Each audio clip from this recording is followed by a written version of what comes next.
Hello, good evening.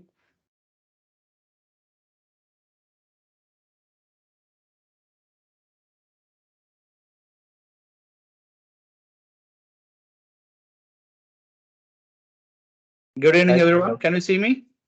Yes, Sriram. Yeah, thanks, Sekar.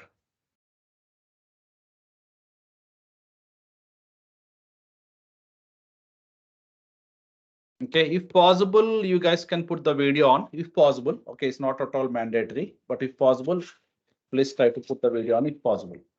Okay, we'll start in a few minutes.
Hello, guys. Yeah, thanks for joining.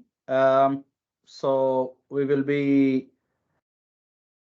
have our guests who will be joining in a minute. So just I would request that you all please make sure that your audio is off and if possible, put the video on so that it will be nice and we can see each other.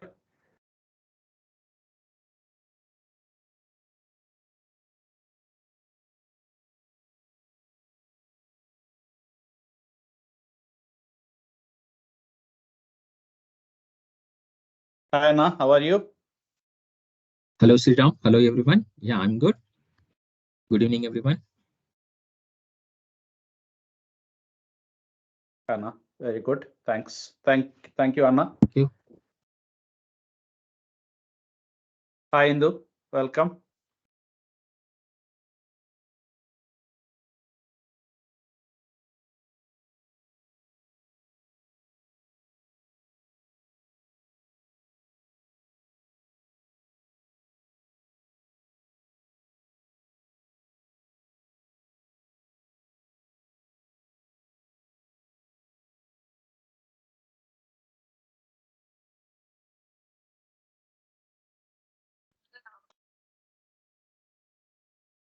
Hello.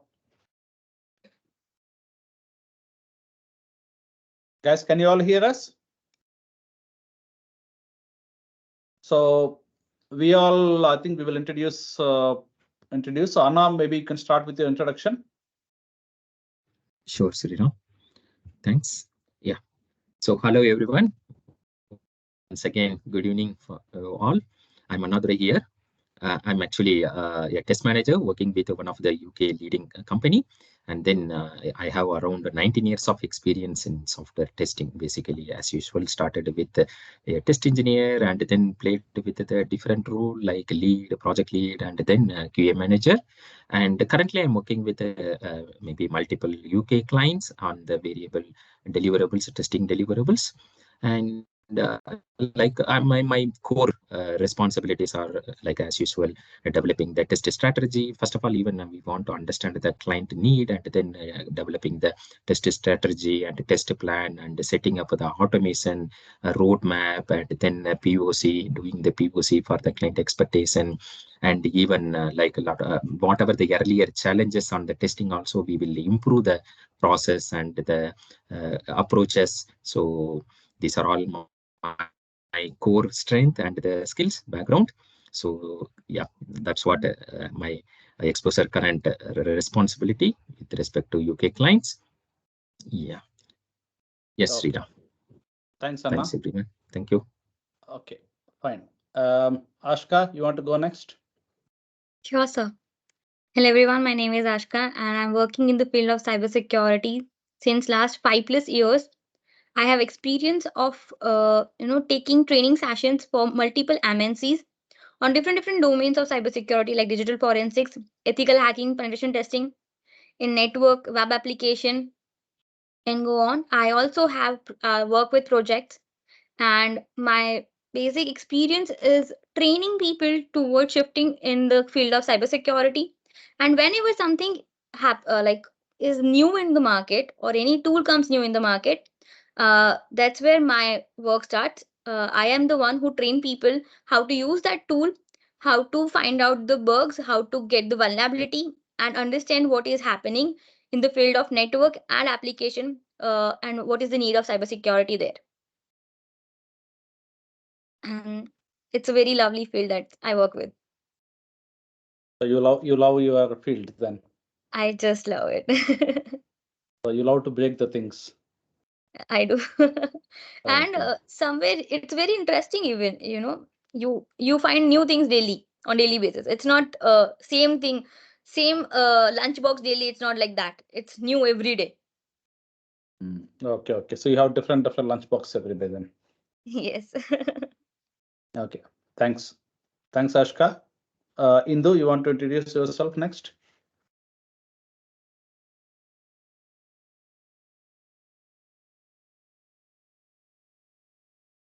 You are on mute, Indu. Yes. Hello, everyone. Thank you so much. My name is Indu. So I've been in this field of DevOps and cloud for some time, and I started off eventually as a software developer in Wipro.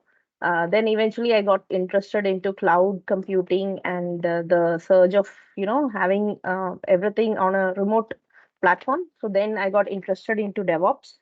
So now I'm a full-time DevOps IT trainer. And so as DevOps is now taking up very much, lots of job availability in DevOps and everything. And I work on multiple projects as well as into IT consultancy related with software development as well as DevOps and enabling the clients to go into a cloud platform. So that's what I'm looking forward to having you all for this webinar. Thank you. Thank you. Thank you, Indu. Srinivas, you want to go next? Yeah, sure. So, hi everyone. My name is Srinivas, and I have nearly like 18 years of IT experience, and I come up with a combination of data engineering and data science. I'm currently working as a lead data architect and ML ops engineer in data science area, where I deal with most of the major banking and financial clients, including insurance and also supply chain. And I'm currently working with a multinational bank, and my major role is to build data science projects from end to end, and also build data pipelines using the data tools. And coming to this field, I am pretty much almost like since 10 years I'm into this field, and I work in multiple domains. So I got exposure to different domains in data science, and I want to share my knowledge with people, and I always like to share the knowledge to people, and that's why I like training. So I up training and is one of my passion. Thank you. Thank you. Thank you, Srinivas. I think data is the next thing. I mean, just if somebody want to do anything next or starting something, I think I'm always requesting or recommending them to go to data. Okay, because the world is all about data now. I can see a plenty of projects, at least people like we actually work with companies like England Water and Department of Education. So they all looking for data engineers, data testers, and data ops. I think that's a new thing which comes up as well. And also, I think cybersecurity is also something which actually can identify because too much of data we are dealing with means that is a chance of vulnerability of data going up. So definitely, I think data is really going up. Yeah, true. Data, yeah, predicting the hackers is one of the main important I can say a solution for most of the companies. Absolutely. Totally agree. I will tell a typical example today morning, because my wife worked for HMRC, and she works as a data ops engineer for HMRC. And today they got an incident, which all the people like DevOps and everybody are actually, be part of that. So the incident is that somewhere that there is some kind of data is got leaked in some kind of pipeline somewhere in the upstream. So there's a big issue, and then the whole team is data people, cybersecurity people, testers, and developers. Okay, because that's an API, and the data engineers, because that's the source of data is coming. So all these streams are actually sitting on one specific issue today, literally. Okay, so that means that you need to understand how much of sensitivity, how much data of sensitive, how much of important that all the sectors. I mean, you can see DevOps is responsible, tester is responsible, data engineer is responsible, and definitely cybersecurity guys. I think they're just saying cybersecurity is very important. They need to enhance, and they're ready to invest at least 2 million to like make it secure on all these things. So that is the level of importance that data have nowadays. Totally agree. Okay, thank you very much. So about me, guys, I think I will be your host for today. So my name is Kira Mangajala. I think you might have seen my lot of webinars, and also I have at least 15 plus years experience working with IT, and then I have done a lot of things in the past, like data engineering and Python development, mobile app development, testing, and I did a lot of things. So this is my kind of experience from last 10 years. I was at least training at least a lot of people, but not only training. The other part of my is at least I have done at least 300 to 400 interviews. Okay, in my past. Okay, so with my interview experience, I just want to help people within the community of London market to help to using this is my team. So we want to give back something back to community, and as a part of that only, I am trying to identify how we can help. Okay, it's not that. We want to tell like what is the steps that you can take to work on this IT market. Okay, so my particular vision today is, where is my camera? Okay, you can see me, right? So yeah, my particular intention for today's seminar is to give something back to you all as a community, and tell like what is that you need to do to get a job in UK. Okay, so what is the mistakes that you are doing, or what is that you need to do it, and what is the process of job market, especially in UK, is what we want to tell, so that you people can take this forward. And if you are looking for, or if your friends are looking for an IT, you can say, hang on, I think there's something that I can tell you. So those are the steps that I will tell you, and then all my department will actually will also explain a bit of opportunities in the specific area. So that's how we go. Okay, shall we start, guys? Okay, from audience, shall we start? Yes. Yes. Yes. Okay, cool. So I have one chief guest in this as well, and her name is Tina Gulati, and she is actually my old student, like long back, but now she's in a very good situation where she's actually doing a very nice job as a business analyst. So after a few minutes, I will ask her to little bit talk about her journey, because she's from your belt. Okay, she actually have acquired a very good job, and she's really doing good. So after a few minutes, I'll ask her to little bit tell about her journey as a case study. But before that, I'll just give some introduction about this, and then at one point I'll ask her to invite. Okay, Tina, are you there? Hello, sir. I'm here. Good evening, everyone. Good evening, Tina. Okay, cool, guys. So today's session will be very simple. So I will be discussing about how the UK job, about like UK jobs and what is the hiring process that these companies are doing. And then at that point, I will give a break to you, Tina, so that you can explain your hiring process. And then I can give you the tips from there. I will give you some tips like highlighting, like how do you need to, how you can highlight yourself, because if you're looking for a job, you have to be like 1 in 100, because now UK job market is very tight. So there's a lot of competition, especially within our Indian market itself. There's a lot of competition because you can see the immigration, which has been drastically changed for a few years. So my point of view, you have a huge competition for any job. It's not like when I was started my training like 10 years back, it was 1:10, but now it is 1:100. So you should be 1 out of 100 to get a job. Okay. So then you can't just use normal approaches, or you can't be using old fashioned rules of getting a job. So the strategy should be changed.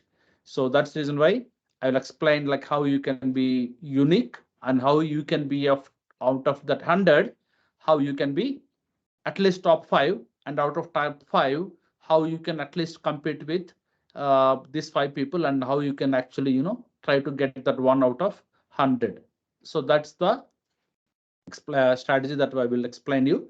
And while doing it, what to do and what not to do while doing a job search. Okay, especially what not to do. Okay, because that I got at least 300-400 people I had done the interviews, and I see a lot of common mistakes. Okay, especially when if you are very desperate about job, you do some mistakes. So definitely, I would explain what to do, what not to do. Okay, is it making sense? Shall we start? Yes.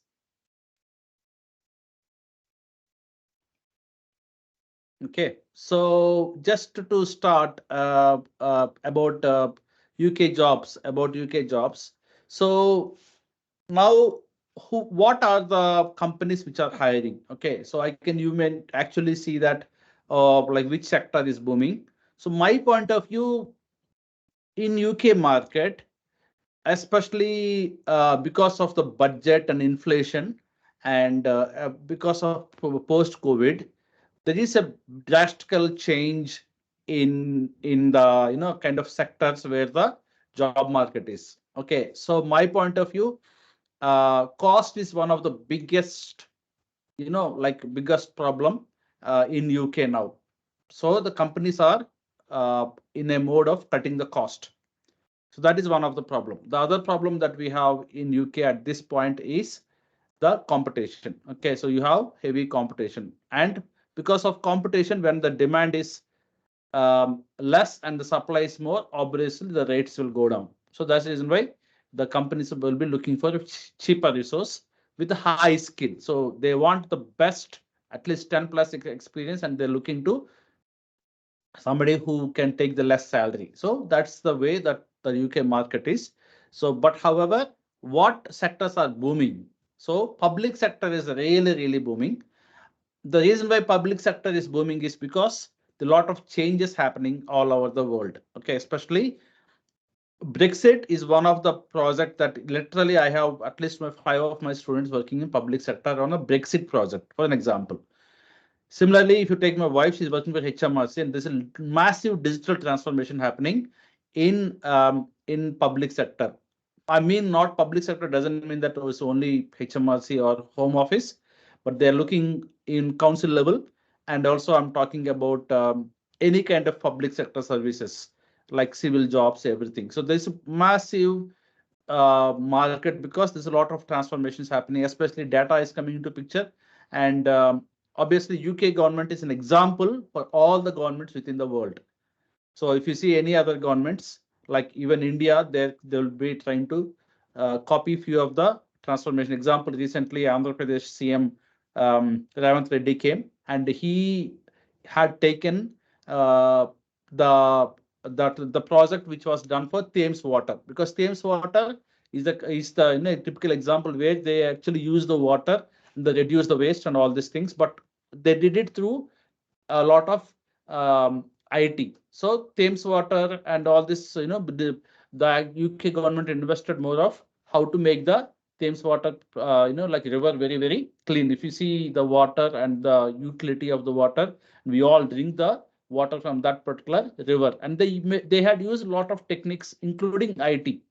So now this particular Chief Minister of Andhra Pradesh, he started implementing the same thing for Musi river in Hyderabad, okay, or other rivers like Godavari and all. So what I'm saying is UK's public sector is the #1 in the world because they do a lot of innovations and the money is there with that sector, including NHS.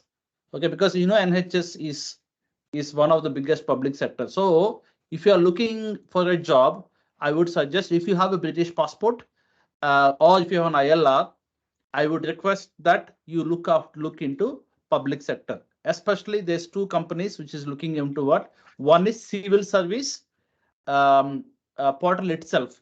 So if you go to civil service jobs, there is a portal where you can directly apply. Okay, if you got ILR British passport and if you are eligible for SC clearance, you can apply, and public civil servant jobs are heavy.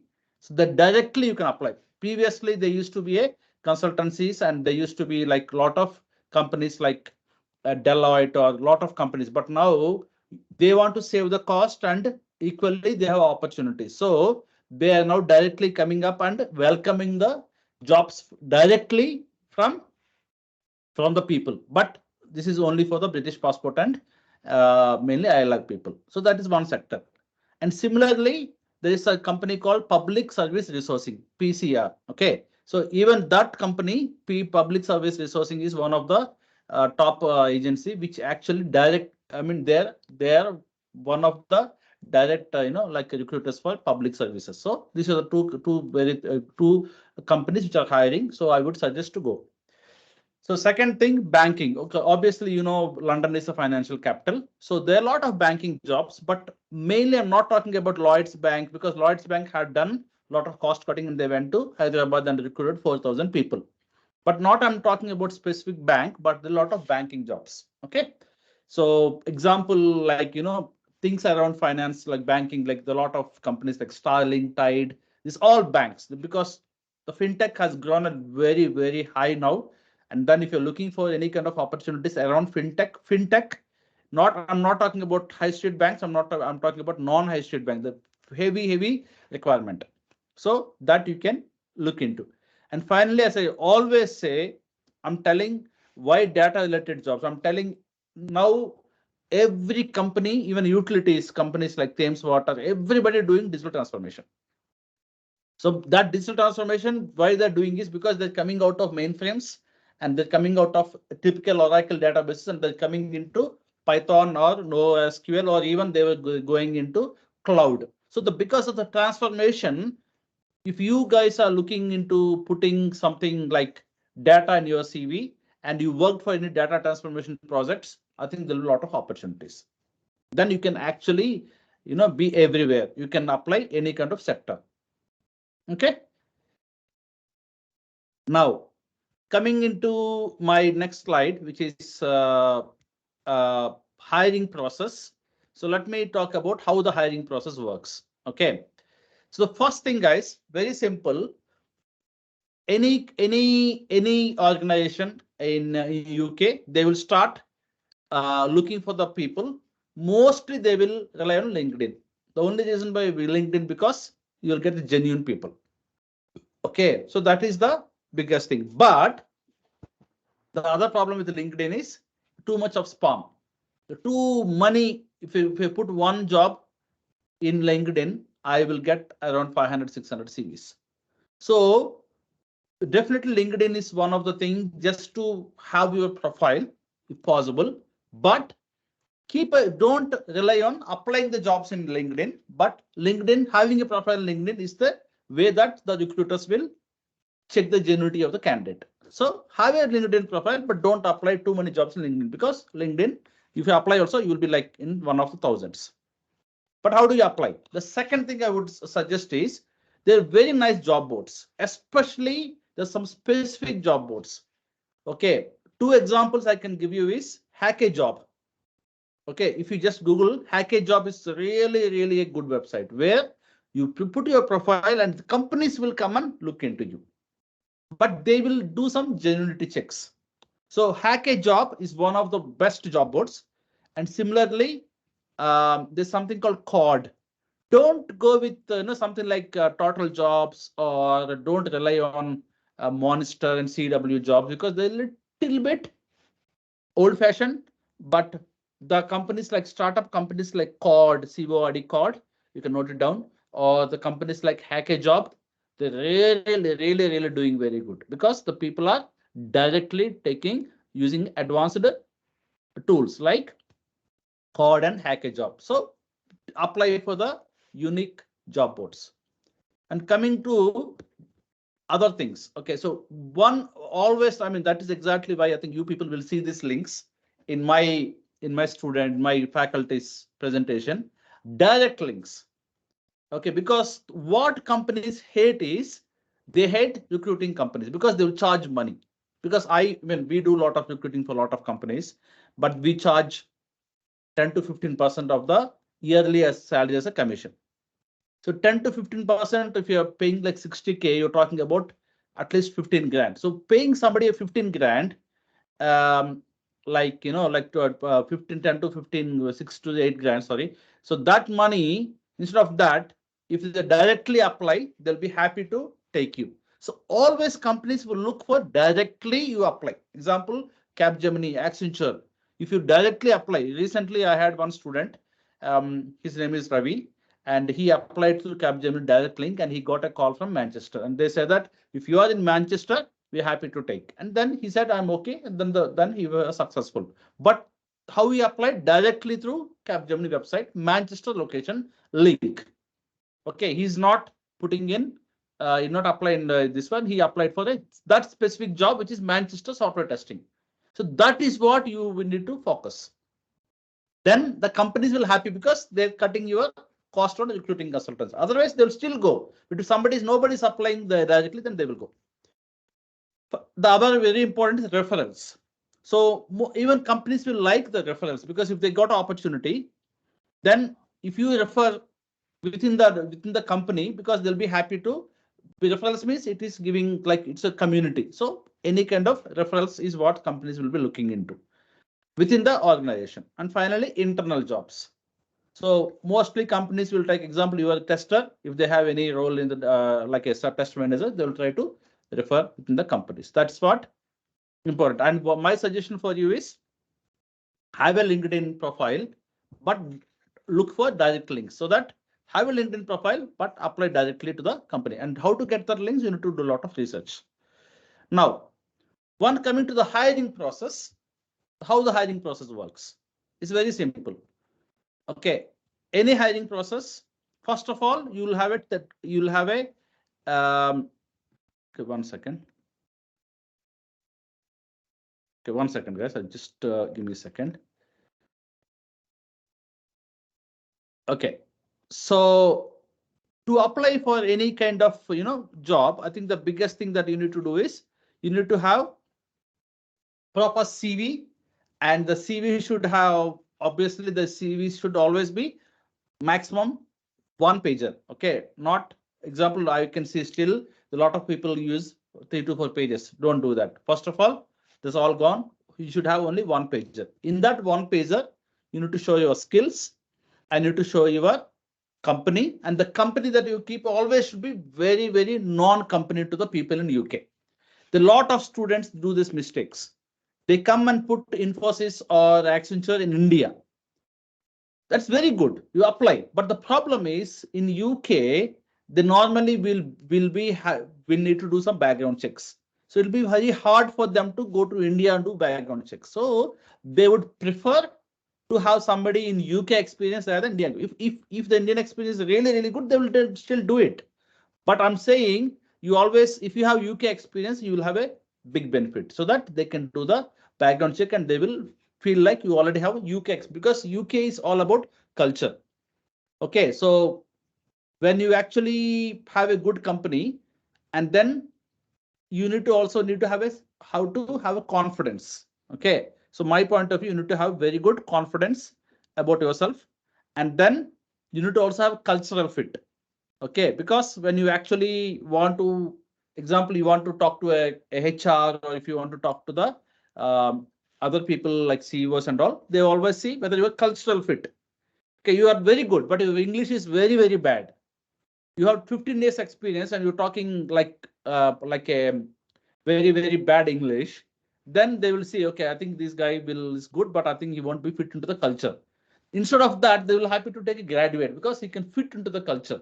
That is a very important thing. So you need to be very friendly. Example, you are going to any interview face to face, always be on time, put a nice dress, and you feel confident, and you should look British.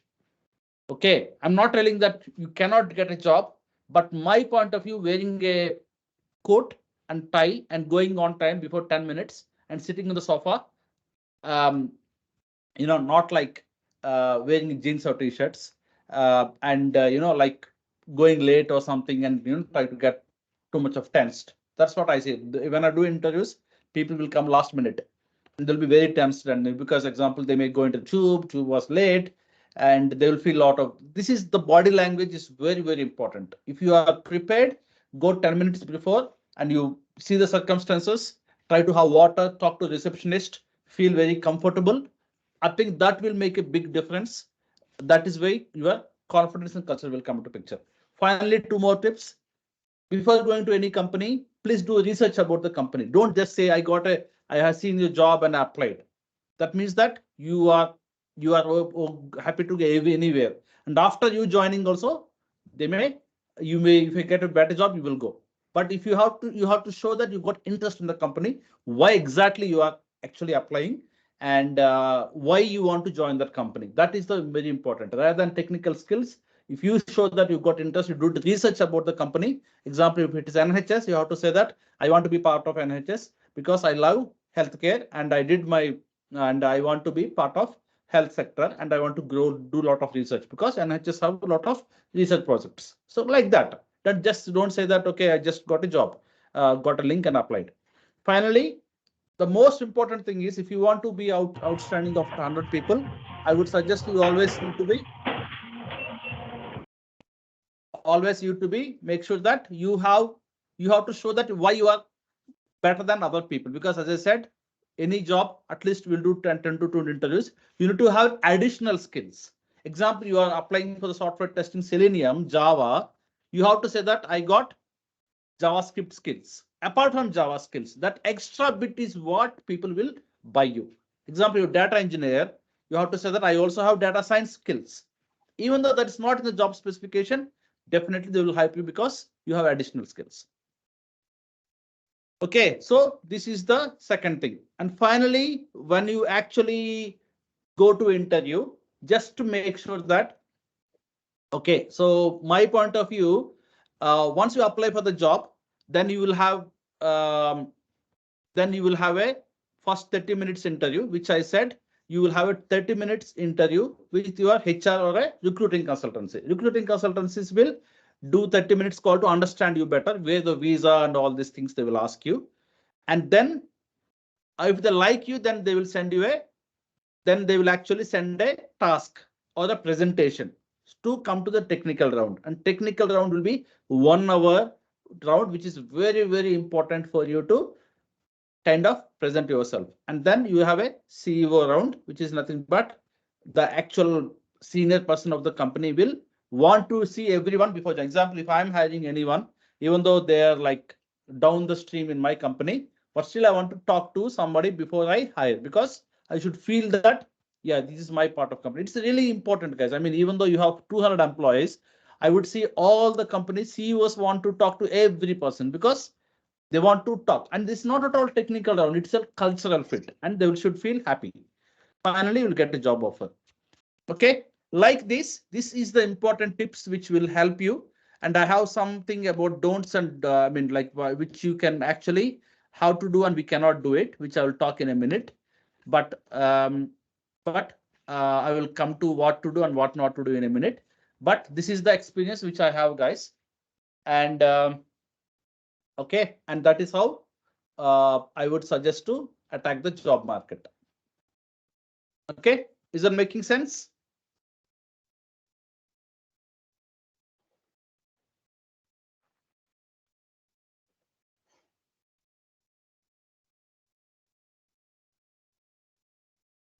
Okay, I have few reactions. Okay, Tina, can you? Tina is my student. Tina, can you just explain your particular job search and how you are successful? Because lot of tips, but as a job applicant and as a senior person, how do you think that your process and what kind of inputs that you want to do to the people? Okay. Am I audible? Can you hear me? Yes. Yeah. Okay. So good evening, everyone. I can say that Shriram has already introduced me. So I'll probably start by saying that there's a lot of potential in the market. The only thing is to get the right guidance, and that too at the right time. So let me just talk about my journey. So after a break in my career due to my kids, I wanted to rejoin corporate in IT. At that time, I met Shiram. He guided me, and helped me with the entire hiring process. So starting from, helping me with the testing knowledge and getting my first job in the entire hiring process, the way he guided me is like commendable. So I got my first break into testing, and then I worked as a subject matter expert. I mean, you can say as a business analyst, and then finally moved to a management position using my prior experience as a Scrum, and now I'm as a Scrum Master. And today, if I'll see back, it's been 6 years now, and I'm working as an agile coach now, giving coaching into various projects, streamlining the reporting of the company with new tools like Power BI and processes with Jira as well. So, if I see that difference, the important is to get the right guidance at the right time. That is what I can say in short. So the way he helped me with giving the guidance, starting from the way in teaching, and then teaching the testing with the questionnaire as well, so preparing for the interview, helping in making my CV, and LinkedIn profile. So the way the entire journey was difficult, but with this guidance and help, it helped me a lot. Okay. So what guidance you will give, Tina? Because now you are no more a student and you got big experience now, 6 years, and now you are in Scrum Master and you are also hiring a lot of students, right? So what guidance you give to these people? Like example, a lot of people who will be watching this video or like live right now. So what guidance you will give? See, start as you have already mentioned. The first and the foremost thing is to have your CV proper rather than 3-4 pages. Again, the market says it's like one pager wherein you're mentioning everything which is important for for your interviewer to see. And secondly, when you have to particularly read a profile while going for the interview. It's not just the profile, also have a good knowledge of the company for which you are applying for. After getting these two information, you have to be very focused at your interview. You need to prepare well, and the answer needs to be short and to the point rather than lingering off with a lot of unnecessary information. And these actually, I mean, the small things which you have already mentioned, the way you are actually giving the interview, reaching on time might be a short small things within the dress up need, the dressing sense and the dressing up in the way the interview is actually looking for, are the small important things, but it actually makes a difference. So if you talk about the overall guidance, yes, the knowledge of the company and the your CV, the way you're making your CV is very important. this gives a lot of chances for getting an opportunity for you. Okay. Very good. I mean, as you said, it's crystal clear. When you are given answers, it be clear. And then, as you said, like CV, be very, very clear, very up to the point. And yeah, as you said, don't go around the bush and talk too much. Just give the exact what you're looking for. As you also said, the job description is your answer sheet. If you go around your job description and the company, you already have information. You're not randomly going and sitting somewhere where nobody's don't know what is happening. If you already know the company and the job description, so you know expectations, and if possible, see the LinkedIn profile of the interviewer so that you know who is asking, what is expectations, and what is the company's culture, and you know how many people are there. If you have that, I think you're almost there. Only thing is, as you said, be very clear and talk to the people, and then just wait for the result. Yes. And here people are very honest. They really want you to be honest with your answers. If you're able to honestly tell that, if you're able to justify your experience and you're telling everything properly, they'll agree. They'll understand that, yes, you're having this experience. Exactly. Yeah, very good. Okay, very nice. Any questions for Tina, guys? Anyone?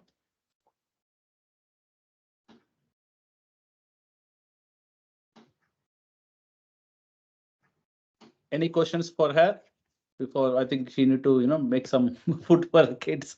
So I just, pulled her. But any questions for her before she go?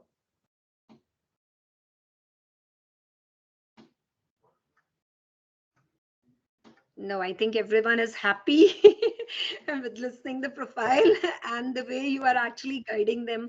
So again, telling you the important is to have a right guidance at the right time. Okay. Thanks. Thank Thanks, you. Tina. Thank you And so if much. there are no questions, I'll be logging off. Thank you. Thank you, Shriram. Okay. Thank you, everyone. Thank you, Tina. Bye. Thank you. Bye. Okay. Thank you. Thanks, Tina. So I just have a couple of slides, guys, from my side, and then I will go to the team. So one, I think, guys, as I said, right, few things just to reiterate what to do.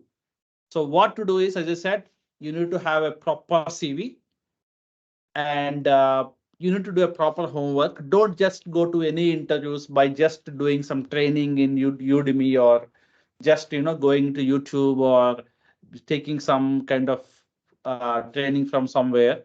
So especially from IT Talent Hub also, we will do a training, but we don't just do the training, we do placement assistance, which is a separate thing. So we also don't encourage people to just do the training and go to the jobs. Okay, so after the training, you need to just don't jump into the jobs. You need to do the lot of homework. Means you need to prepare for the job. Market is different. Training is different. Training is knowledge, but market expect experience. So you need to have that variation. So you need to do a lot of homework before going to the market.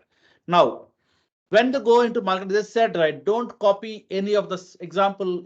Example, my friend's wife, I asked few days back, I met her in the party and asked her like what she's doing. She's saying, I'm applying for testing jobs. I said, very nice. Oh, where is it? So I'm going to interviews, but I'm not getting selected. Then I said, where is this? Can you show me your CV? The CV have 5+ experience, and it is not her CV. It is her friend's CV. And I asked, where did you got the CV? She said, I got the CV from my friend. What did you do? I changed my name and phone number and applied. Then I said, like, it's not you, right? You are sending a CV, but your friend. But she said, no, sir, my friend got, she's working for 5 years. I copied. So then it is not her. She's showing her friend's personality to just get the CV shortlisted. But she will never able to get the job. Then I said, take out all these things, put only whatever you need and go to the job. Whatever you have. If you don't have the skills, then get the skills and go. Then she actually prepared herself and I guided her. And after 2 to 3 months, she again went back. I mean, she had taken a time, but it's okay. Instead of failing 100 times and get disappointed. I know a lot of cases, guys. You keep on trying. No success. And then finally say UK job market is not good. Now the COVID, inflation, I don't know what all the excuse in the world they will tell because of they're not able to get succeeded. That is wrong. My point of view, opportunities are always there. As I said, we still have heavy competition, But I'm telling, if you really did your homework and you be yourself, and then just be strong, prepare. You need to have experience. Example, somebody asks you, what is your, tell me what experience you have. So don't tell a story, tell something real. Example, at least if you are able to develop a login screen, just so that I had done a login screen. That's it. They'll be happy to take you. Then you are saying I developed a Amazon website myself. And then if they ask you, tell me how do you integrate with API, then say that what is API, then that's it. They're gone. So don't do that mistakes. So now, again, as I said, make a LinkedIn profile if possible. That will be giving you a assurance, and get ready. So you need to be really prepared. And what not to do. As I said, don't copy other CVs. Don't, I mean, I think I can see a lot of Indians will do that. You will have multiple copies. Okay, S. Kumar or something like Suresh K and Abhinav V, A. Rao, A. Was. I don't know why there will be multiple copies of CV and then they'll be applying multiple times. I don't know what they're thinking, like they're trying to, manipulate. But that kind of things, I'm telling you, got in UK, you got a recruiting consultancies, which is big market, at least 2-3 billion market in UK. They will easily know what you are. So in India, it's not like India, UK, you have a recruiting consultancies who are through that you need to go gateway. And even HRs are very, very strong. You cannot just have your first name and then try to go apply, then obviously they will know. Put your proper name, first name, last name, the LinkedIn profile, phone number, genuine phone number, simple email address. Okay, put whatever you know. Definitely, I think you will be able to get. And then again, I'm telling, finally, this is my final input, guys. Don't apply till you are not prepared. Example, as I said, hack a job. I mean, if you want to see, I can see a simple website. It's very, very, very nice website. Okay, hack a job. Okay. Okay, it's very nice website. I'm telling, if you want to get a job, just go get started. Okay, within 5 days, you will get at least 10 calls. Okay, example, all these companies. Okay, I mean, you can see here, plenty of companies, all these companies, ASOS, AN Digital, CGI, every company is in this portal. Okay, and they will simply request you to come to interviews. So it is really, really nice job boards. Okay, so definitely, I mean, if you want my guidance, you can always reach me. I'll give my phone number. But I'm telling the lot of job in it, like unique job boards like this. Okay, and they will be happy to hire you. But I'm telling, this all will be happening unless you are not prepared. Don't go there.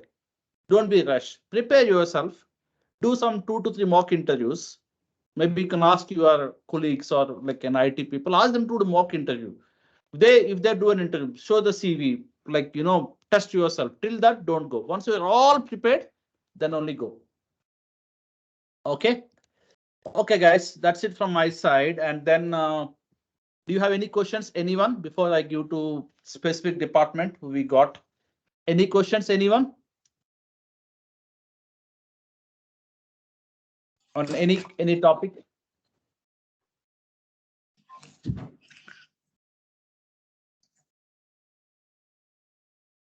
So, sir, I have one question actually. Yeah. So my name is Sai Teja. So sometimes, like, if you are applying for any job or anything, they'll be asking for the visa status and all, right? So on what visa and what we have. So what would be the best thing you suggest to answer them? Like, maybe like if I'm doing anything wrong, or like I don't know, like.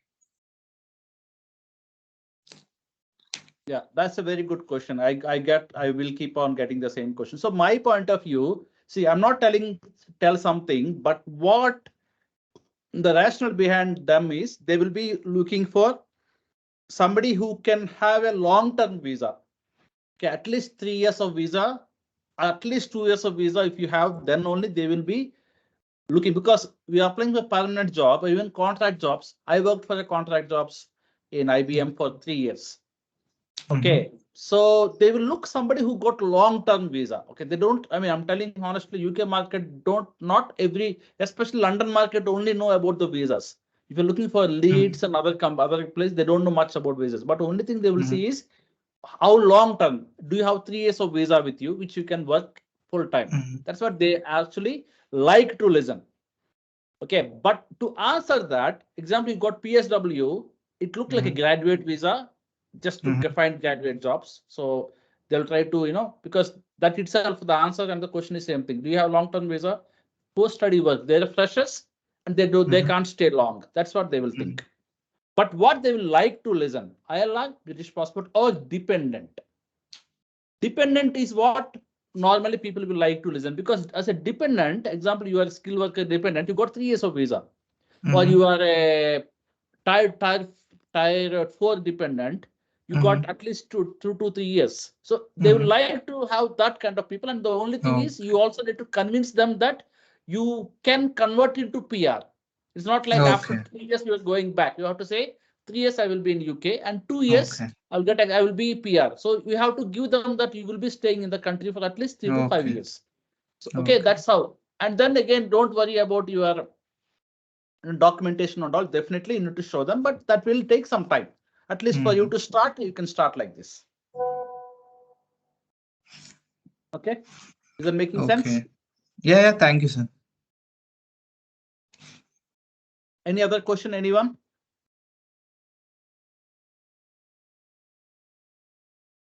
Sir, I have a question. Yeah. You just said that I'm a postgraduate student. I will be receiving my graduate visa soon. So how should I approach any job or impress any recruiter, being my visa status for just 2 years? See, I think as I said, right? I mean, post-study 2 years is normally good. Okay, but only thing they would like to listen is that your route will be like ILR. So you need to say that after 2 years, example, you are married. Okay, you can say that my husband will be getting a sponsorship from his company, and I will continue as a dependent in this country.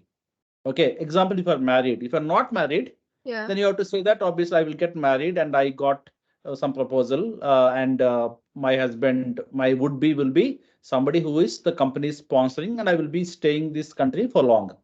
Okay, so eventually you have to say that I will become independent as soon as possible. Okay. So that will be a game changer, so that they can say. But again, I'm telling this is only consultancies will be asking these questions. But once the companies, the only thing that I would suggest to all of you, that's what I did for all my past students, is once you impress the company, it is all about getting into the gate. Go to the gate, impress the company, and after the company likes you, they will definitely do anything for you to retain.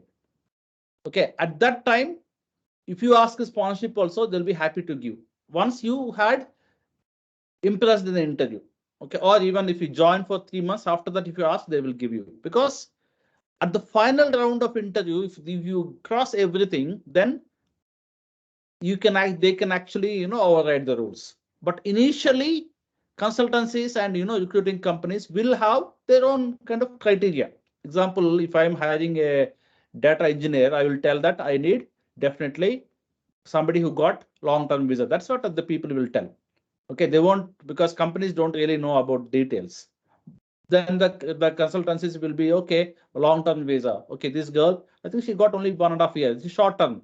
I can't. That's what they will think. So my point of view, if you're able to break that barrier of gates and go into the company, and once they completed the round, once they impressed, then it's a different ball game. Okay, yeah, thank you.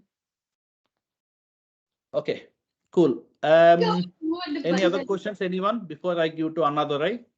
Yeah, hi sir. Yes. Hi sir, this is Sai. So yes, I got 3 years of experience already back in India. So I recently moved to UK. So as a data analyst and BI developer, I worked for 3 years. So I'm just worried about applying the jobs, like what salary range can I apply kind of. So can you please give me some more details on it so that. about the salary ranges, right? Yeah, like those who have 3 years or plus 4 years experience, like so that I can. I think we have one slide for that. I think Ashka have that. We will just wait for a few more minutes. I'll Yeah, show sure, you. no worries. Thank you. We have a slide for that. Yeah. Any other questions, guys, before I go to next? Hi, Sriram. How are the opportunities for Scrum Master in UK? Scrum Master, I think you just, Tena is a Scrum Master actually. Scrum Master is comparatively less because normally people, IT companies will be looking for somebody who got somebody local. Okay, especially Scrum Masters means you will be a very much at the high level in the position. So you are not a techie person, you are a process person. So process point of view, they would like to have somebody got UK experience and you have done deal with UK people. Example, you are going to Lloyd's Bank, you may have a couple of Indians, but you will have other people as well. So they will expect this is a cultural position. Very important. Scrum Master is you are defining the culture. So they would expect that you have experience. Example, that Tina, she got experience in UK. That's the reason she's able to get into the ladder. So if you have UK experience in your CV, definitely you can apply for the Scrum Master and that to permanent jobs. Okay, Sriram, one more question. As we all know that the job market is dull, silent at the moment. So when can we expect the software boom in UK? So my point of view, I mean, as of now, things are a little bit getting better. And then obviously, even we do a lot of bidding for the projects. So all the decision makers are now back to Christmas, and now there are a lot of negotiations happening. So I would suggest April first week or second week, or even like that mid of April. I think things will be very, very fast because all this. I mean, because normally the project will start at Q2 and they will close it by December because this 3 months is normally in UK decision making times and contract signing times. So normally I would suggest April, May will be really, really up in the market, and especially data, AI and data is really booming. So if you have any CVs, if you put some data experience, I think in April, May, you'll have good calls. Thank you, Sriram. One question, sorry, Sriram. I have Hello. 3 years in Informatica back in India, and I done a master's here, and I'm in PSW. So I'm not seeing any jobs actually in this skill set. So do you think do we need to cross train into the other technology? But luckily other side of like in US or India, my skill sets are demanding. Whereas in UK, I cannot see any opening. So what is your approach in this case? My approach is very simple because we also have the same challenge because in our clients like Department of Education and England and Water, but nowadays everybody are moving towards Azure. Okay, Azure data. So I would suggest please upgrade yourself into Azure Databricks and Azure Data Lake and Azure, and also maybe try to do one Azure Cloud certification. I mean, we also provide that kind of, because Srinivas is there, who is very good at, he will be telling about his thing. And Azure Databricks, Azure Data Lake, and Azure Cloud, which actually Indu will be discussing about that as well. So if you have one cloud certification and the Azure database and Azure data, because most of the clients in UK, especially Microsoft, is really killing this other tools and going up. Even all the public sector, NHS, everybody is using Microsoft. So Microsoft Azure tools, if you have, you will be very, very good. Hi, Sriram. Thank you. Yeah, hi, Srini. Hello. Hi, Said. Yeah. Yeah, hi. I'm actually from IT background, but not into clouds and all. I did hardware networking and all. I have experience as well. So I'm doing clouds. I've completed my course recently in clouds. So I know cloud computing. So what kind of designation should I apply?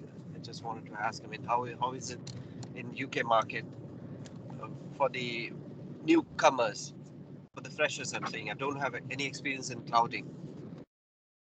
Cloud, Indu, you want to pitch in? Because she's our cloud practitioner and our cloud expert. Indu, you want to tell a little bit about Yes. that? Yes. For cloud computing, depends on what cloud you have learned in. So if you're going for Azure, you can apply yourself as an Azure administrator or even as a cloud engineer. So those are the ones, job roles which you can apply for. Same for the AWS as well. As a cloud platform engineer, you can try to apply in that category. I Okay, did but Microsoft Azure. yes, so that would be great. If you have certifications as well, you can go for the AZ 400. That's what I wanted to know. What certification should I do? I mean, for entry Yeah. level jobs, to get entry level jobs.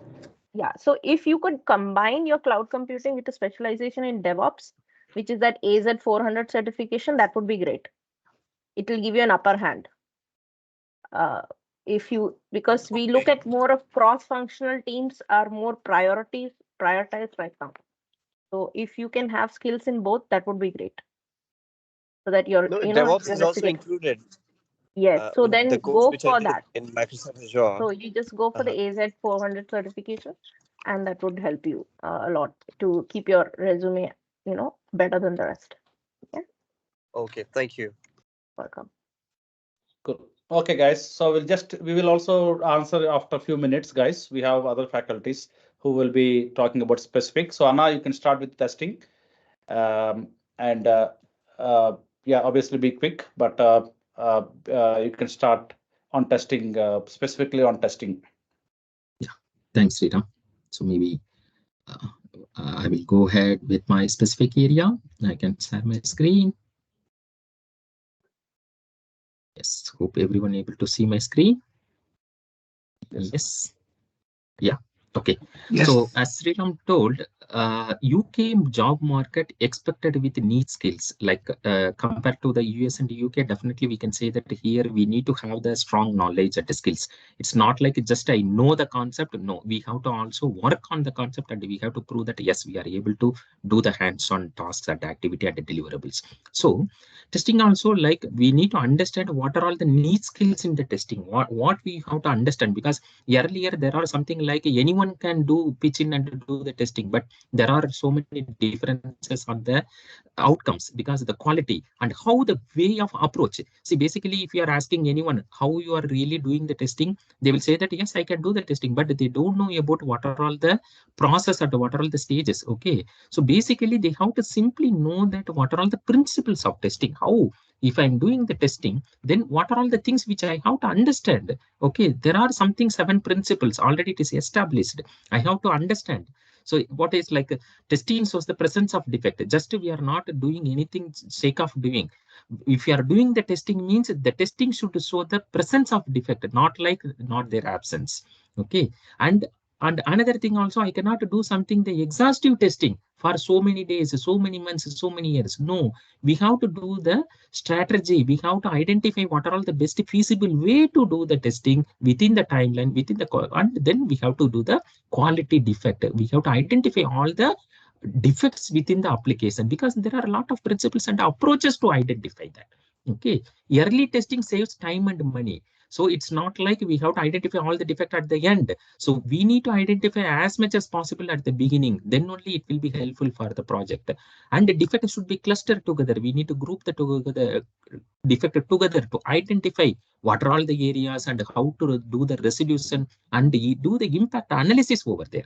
Okay, and then even pesticide paradox. We are not doing anything in any other defect like any other test cases, like I cannot do the old test cases to be executed. Okay, so that will be the one thing. Okay, so these are all we need to understand. Testing like absence of errors is a policy. These are all we need to understand the basic principles of the defect. Okay, and then even everyone should be understanding about the languages. Everyone should be understanding about the languages. Okay, and what are all the skills and the tools and the technology needed as part of the testing. Okay, so and even if you are seeing like what are all the job market available for the testing. Okay, even I can able to show, even I have already opened this particular one. Okay, so 1 second. Okay, yeah. So Arna is showing one of the job, typical job, guys, So see where here, opportunities of okay, testing are heavy. So this is opportunities a of testing, and it's a yeah, typical please. job, which this is the kind of typical jobs are available in UK market. Okay, and the skills are required and all. I think Anna will explain. So just try Yeah. to see an example of the job which is in testing market in UK. What skills they required? See here, we need the both manual and automation testing. Especially now, don't expect it to go only with the manual because those periods are gone. Okay, at least you should have familiar with any one of the programming languages and tool. Then only we can survey in UK market. Okay, at least any one tool like Java, Selenium. Because if you are able to aware of the one particular language and tool, anything you can able to convert. Because I started my career with the like VB script and then the UFT earlier, okay, QTP earlier. Then we are upgrading based on the tools and technology, whatever coming up. Because if you are knowing about one particular language and tool, migrating or converting or going forward to the next tool is not at all a big deal. So we need to understand about the automation testing definitely as per the UK job market, and then working with like a SQL knowledge. Basically, we need the SQL knowledge. As Sriram told, the data where we are storing the data in the backend. So how we are validating the data, how we are retrieving the data. This is also a most important one. And definitely we need to have the excellent communication skill. And even on top of it, I can able to say that nowadays with the like a practice of agile delivery methodology is very much important. So we need to understand about as a like a tester, team member, how your contribution towards the project deliverables is also important. So even I can say that. So first of all, definitely these are all the niche skill. Even you can able to say that on top of it, API testing also important nowadays. How you are doing the API testing, how you are doing the database testing, how you are able to do the mobile application testing. Even see nowadays the laptop web application compared to that, even mobiles are more important now. So even as a test engineer, how you are able to do the mobile application testing. So you need to have all the niche skills, including like how you are like keeping the files, the test script in your cloud or GitHub, and then integrated with Jenkins, and how I'm able to run that in the pipeline. This everything is important. And the management tool like Jira or any other management tool, how I'm able to create my test cases, where is my task, how I'm able to integrate and how I'm able to track those activity in my management tool. So these all skills are very much mandate in our job role. Okay. So any doubt, please? Anyone? Any questions? So this is one simple example. Okay. So if you are able to see the other related job, maybe you will see one or two additional points, but you are able to see these niche skills, or these are all the primary area you are able to see from all the places. And maybe it will be added with the framework, and then they will say that the regression testing, functional testing related to testing and the framework inside the automation. Okay. But we need to aware of all those concepts here. Okay. Any questions, please? Anyone? This one simple example from the website, like from the company, from the direct company. Okay. So like this, you will find n number of jobs for the manual and automation. As I said, not only for the manual, now the job market is for manual and automation, because without a manual also you cannot do any testing directly in the automation. So you need to have the skills in both, first manual and also with the automation testing, how you are writing the test scripts and executing. Any questions, please? And how many years of experience they are expecting in general, like average? See, first of all, Srini, their market expectation is they don't want to guide you, or they don't want expect anyone to get the other people support. Okay, if you are able to manage minimum, like this is what they are expecting, 3 to 5 years is the expectation in the market. Okay, this is the decent one. It's not too high or too low. Then their thought process is you are able to handle individually in your day-to-day responsibility. Okay, Yeah. got it. Th- Thank you. Makes sense? Yeah. Yeah. Yeah, very good, Anna. 3 to 5 years. So, I mean, the point is you need to stand alone. I mean, you will be assigned to a specific agile team, and you should take care of all the responsibilities of testing, including manual automation, API, mobile, and data. So that if you can do everything by yourself, it's not like in India where you got team leaders and we got test managers, too many people. Here you will be one person per one team. We're able to take all the responsibilities of a single team, which ideally, as Anna said, 3 to 5 years is a good number. So you should be able to manage yourself. So that's the ballpark figure. Cool. Thanks, Anna. Any other questions for testing, guys? Okay. So, like one more question. So, Yeah, so please. for Teja. testing right now, how is the market for the testing?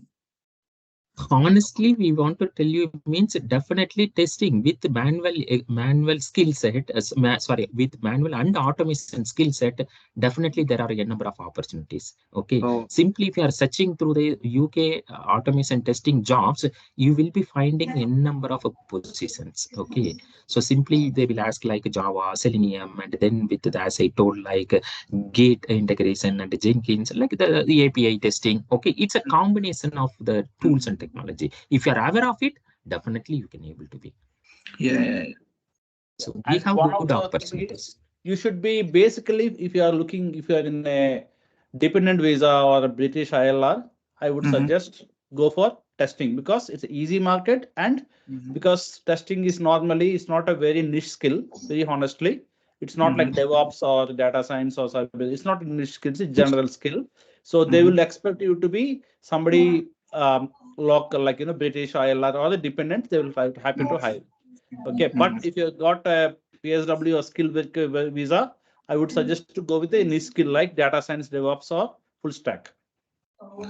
So my visa status is sorted now. I think I can go for the testing. I think so. Okay, cool. Yeah, that's fine. Perfect. I mean, we do the training as well, so I think you may know my number. No, I'm just taking training with you people already. Okay, very good. Yeah, Nice. okay, fine, teacher. Yeah. You're already in the path then. Yeah, I'm with Anna actually. Oh, okay. Nice, very Fantastic, good. teacher. Okay. Sriram, Okay, very guys. quick question. Is there any domain like banking, insurance, which is highest in the UK or in terms of hiring? My point of view, always, I think, see, banking is good or retail is also good. Okay, banking, I know banking is a little bit of, they do a lot of background checks. So banking is really good for British passport people, as I said, British passport and ILRs, but other people, banking all can apply. But normally I would suggest go with retail. Okay, like Sainsbury's, Tesco's, because I worked for Sainsbury's, they have huge requirement. Tesco's, and now everything like I can say cost cutter. I got few working in Leeds, so I think retail sector is the second one. My point of view, the second sector is retail. After banking. Okay, thank you. Okay, cool. Okay, we'll go with Indu. Hi, Indu. I mean, Indu is our DevOps Thanks. faculty, guys. So I'm we'll go with stopping the Indu screen now. share. Thanks, Anna. Yeah, Indu Thank is our you. DevOps Yes. faculty, and she's really good at cloud technologies. I think again, cloud is one of the top thing that we normally people are looking forward. So I think her input will be very much helpful. And any questions, please ask her on. I mean, especially like this Azure, AWS, GCP, all any questions related to DevOps or cloud, she's the right person. Yes. Thank you, Srinam. Yes. So I'll be talking about the DevOps opportunities. So if you look at the global market, we are lucky actually. The maximum DevOps in global market is in Europe. So maximum traction for jobs is available in Europe, and second being in the USA. So the advantage of DevOps, you could say, is all of the tools, automation tools, everything is cloud-based. Okay, so chances of, even though you're not in Europe or anything like that, you remote opportunities are a lot. So that opportunity is something which you can tap onto. Okay, you can be working for a US company while sitting in London. So those kind of advantages are there when you're into a DevOps role. Okay, so there are certain expectations from a DevOps engineers, whether you're cloud-based engineer or DevOps engineer, is the fact that you need to learn certain technologies. Okay, so most of them are what we call as container technologies. So you learn something called as Docker, Kubernetes, Docker Swarm. These are all in tools which you have to learn. Okay, these are some of the basic ones which would be asked in any job interviews. There are some things, you are expected to do certain monitoring of all the systems, the log monitoring, maybe of and all of that. So, and maybe even having something related to alerting strategies. So there we learn something, most of the times job market, they look for how many tools are you aware of, and it is not just knowing so many tools, it's knowing how, one tool very well. Okay, so if learning if you are learning a combination of Prometheus and Grafana, you should know that very well. Okay, so that you can impress your job recruiter. And one of the tools that generally ask in most of the jobs is Terraform. Okay, how as a DevOps engineer you are going to set up the infrastructure, how you're going to scale up the IT processes and everything. All this we're going to be asked. And right now, Anna also talked about the fact, how you can, integrate the, testing tools and the DevOps. How to combine both of them. What we use something called as Jenkins, continuous integration and deployment environment. So these are some things which is expected. So if you are able to get skills relevant to these kind of uh, what do you say, expectations, then you will be able to be one step above the rest in the job market. Okay, so not just that, how to recommend the tools to the companies that you work for. So they look for, how you can suggest open source tools. Okay, if you're suggesting open source tools, that kind of helps in cost saving for the company. So they look for people who are talented in open source technology generally. And another thing is version control. Okay, very, very important how you can help the developers as well as the ops teams as a DevOps engineer. So these kind of knowledge base and expectation is that not just learning the tools, but you can also be part. If you're a new joinee, maybe not very expert in DevOps, you could contribute in the setting up run books and all of these things to support the lead DevOps engineers. Okay, so even if you're just starting out, also there would be opportunities for you in that space as well. Okay, most of the job links I've just shown you right now. Okay, these are some of the companies based out of UK. If you want, you can take a screenshot of this, all of you. Yeah.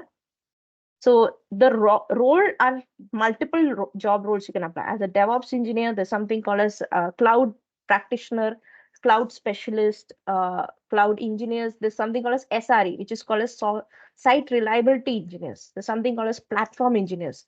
These are all multiple job profiles you can apply to. Pretty much similar. Okay, so you do not be scared that you don't know one tool, so should I apply to that? Don't think of that. Apply once you get an opportunity, you think, go to their website, they you see that, oh, they're specialized in this kind of tools, learn that tool by the time the interview comes. So learn little bit, they want to know that whether you have that learning ability. Okay, they can see from whatever work you have done, whatever certification you have, or whatever projects that you have, that this is the skill that you have. Can you expand it to what is relevant to their companies, what they look for? Okay, so that is the expectation. And the DevOps is one of the highly paying job markets. Okay, so there is nothing to worry in terms of salary expectations. But yes, getting the entry point is only possible with good skills. Okay, if you're skilled enough, you know most of the DevOps tools, and you are willing to put in the effort, you will definitely get a job in the DevOps and cloud environment as well in the job market. Okay, anything that you would like to ask me related to the jobs availability, or what do you think that the DevOps engineers or a cloud practitioner should be doing? Any doubt anyone has? Would you like to ask me anything? Okay, like I said, one of the job portals, I'll just open it for you. Okay, this is one of them. Okay, this is how you apply to this. So this is a company related with transportation and in UK. Okay, so they create intelligent, what do you call, surveillance systems. So you can see the job summary. They are expecting certain things, knowing Azure cloud solutions, how to have site-to-site VPNs and site reliability. You can see the tools that I've mentioned, Kubernetes, right? Terraform, Ansible. These are all the things that is expected. So from the job description itself, you know that what is the expectation. Okay, there are multiple tools that could be used for a particular role.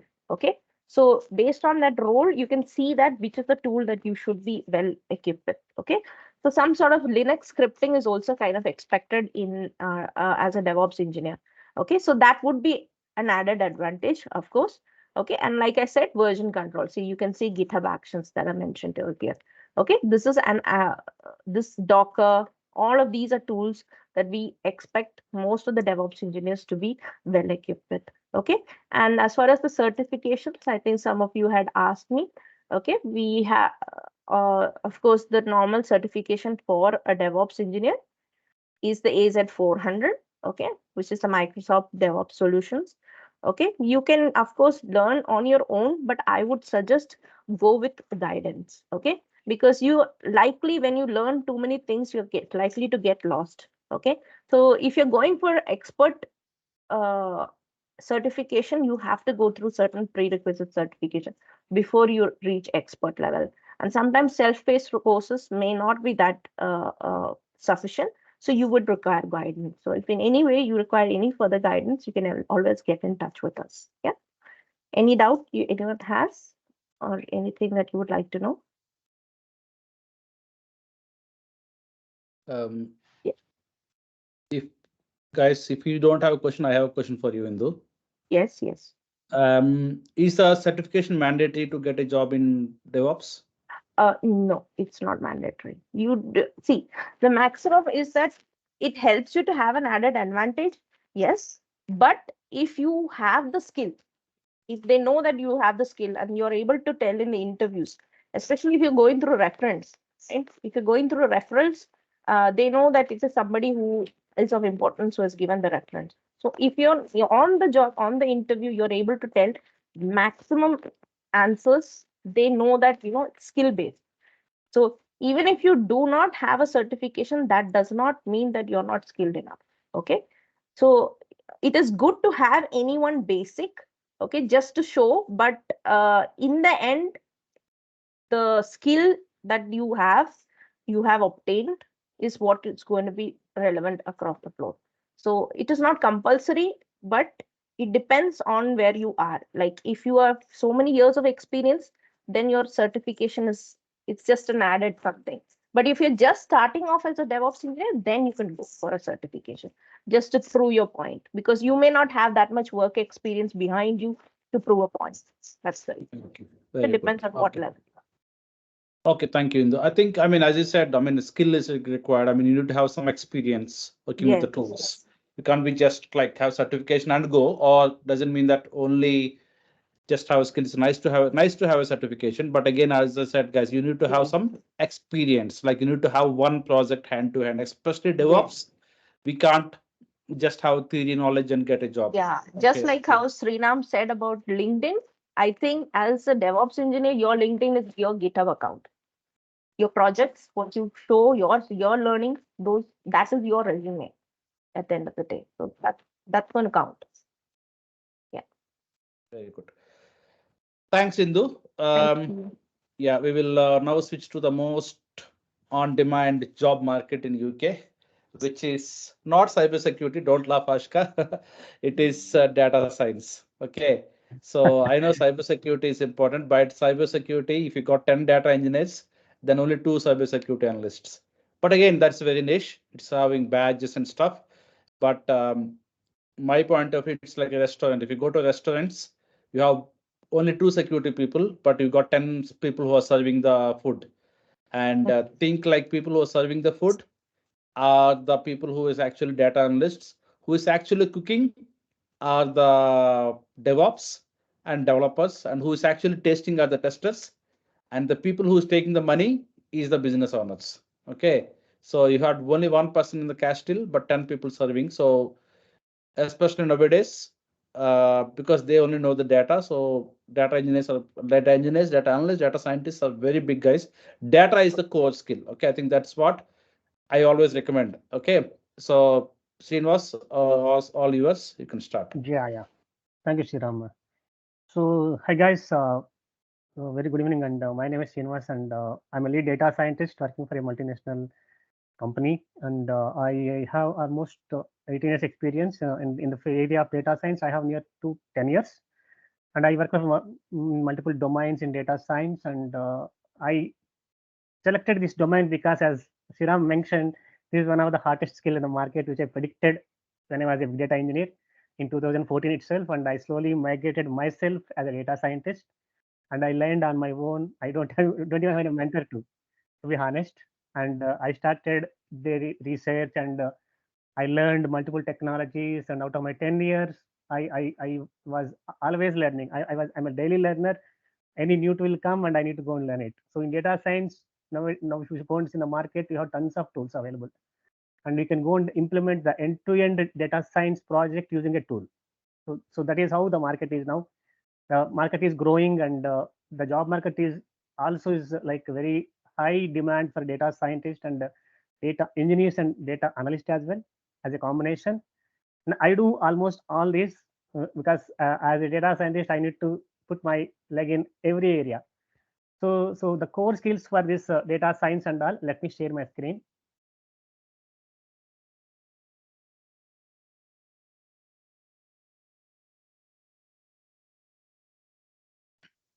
I hope you will are able to see my screen.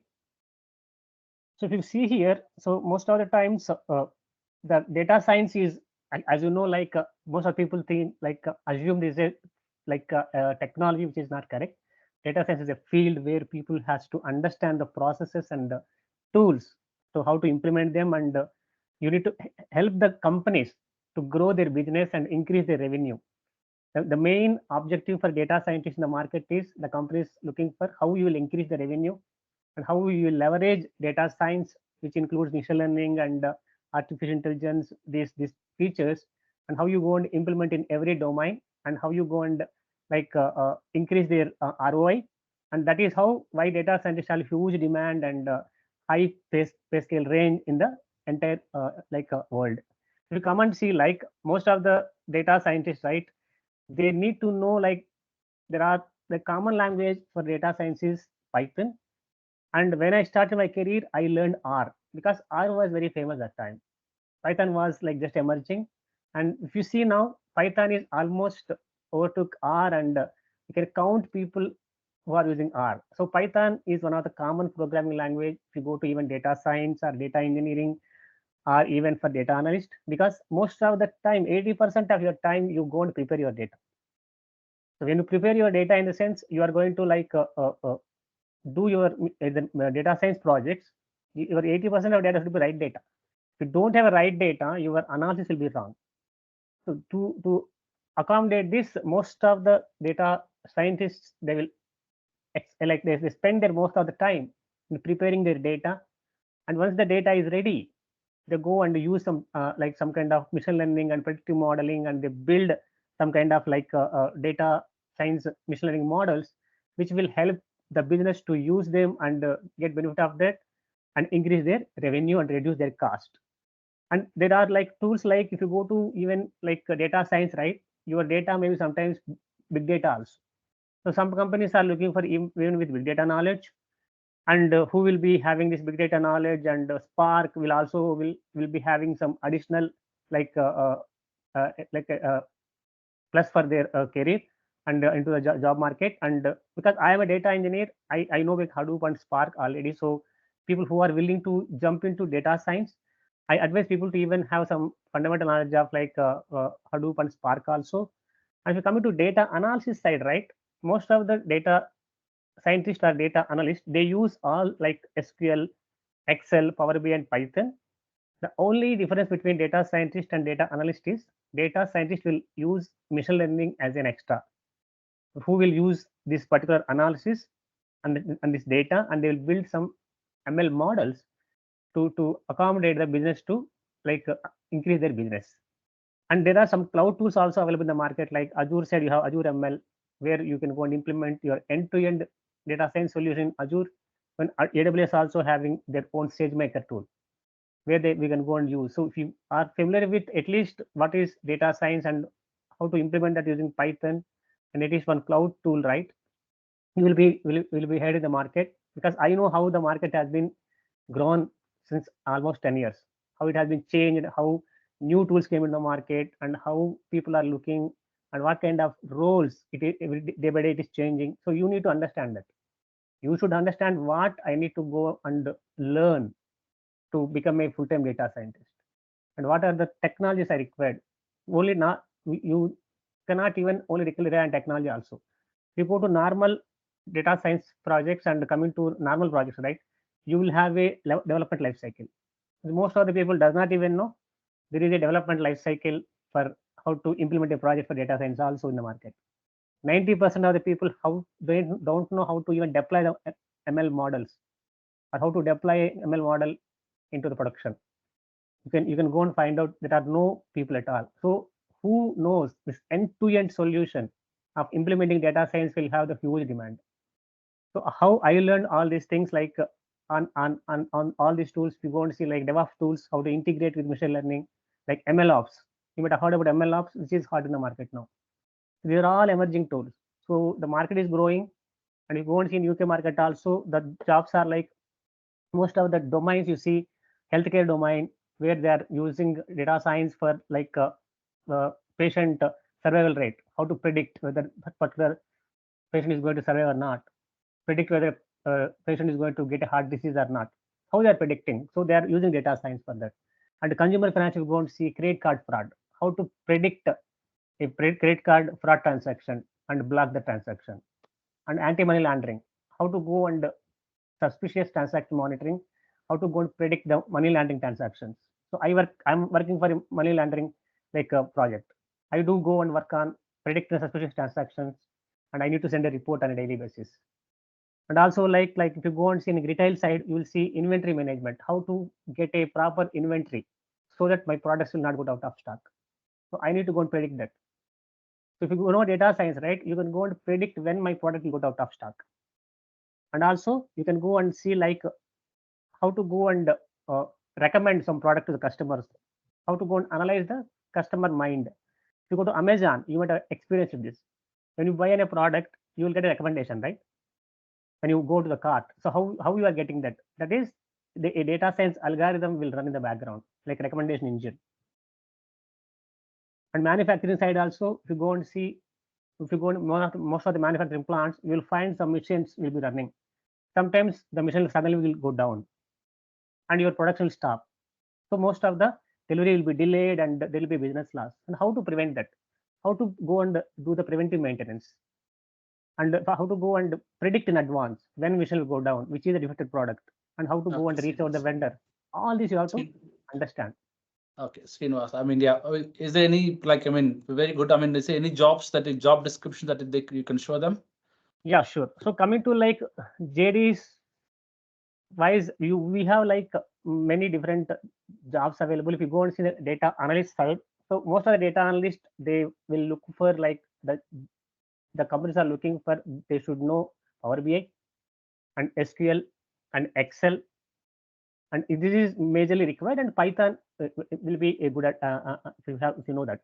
But coming to data science side, you will go and see, for example, most of the data scientist jobs, right, in the market, most of the data science jobs requires not only like these tools, you need additionally Python, and you should know like some kind of machine learning algorithm knowledge, and you should know how to link that machine learning algorithm with the business use case, how to implement it, how to select algorithm for a suitable for the use case. So these are all required. Can you link? Sorry, can you open the data engineer link, because I think it's blue color, you can't see. Can you open a link so that I think people can just see one example of that?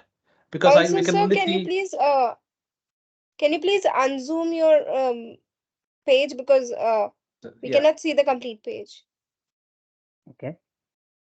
And also, I think you are sharing only one part of the screen. Can you just stop screen sharing and do the whole screen? I think then it will be visible. Let me do that. Sorry.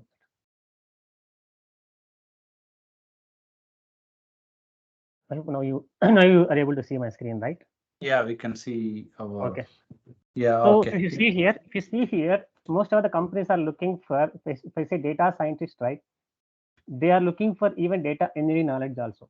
because as a data scientist, you should know how to even prepare the data. If you know some ETL kind of fundamental knowledge and how to prepare the data, right?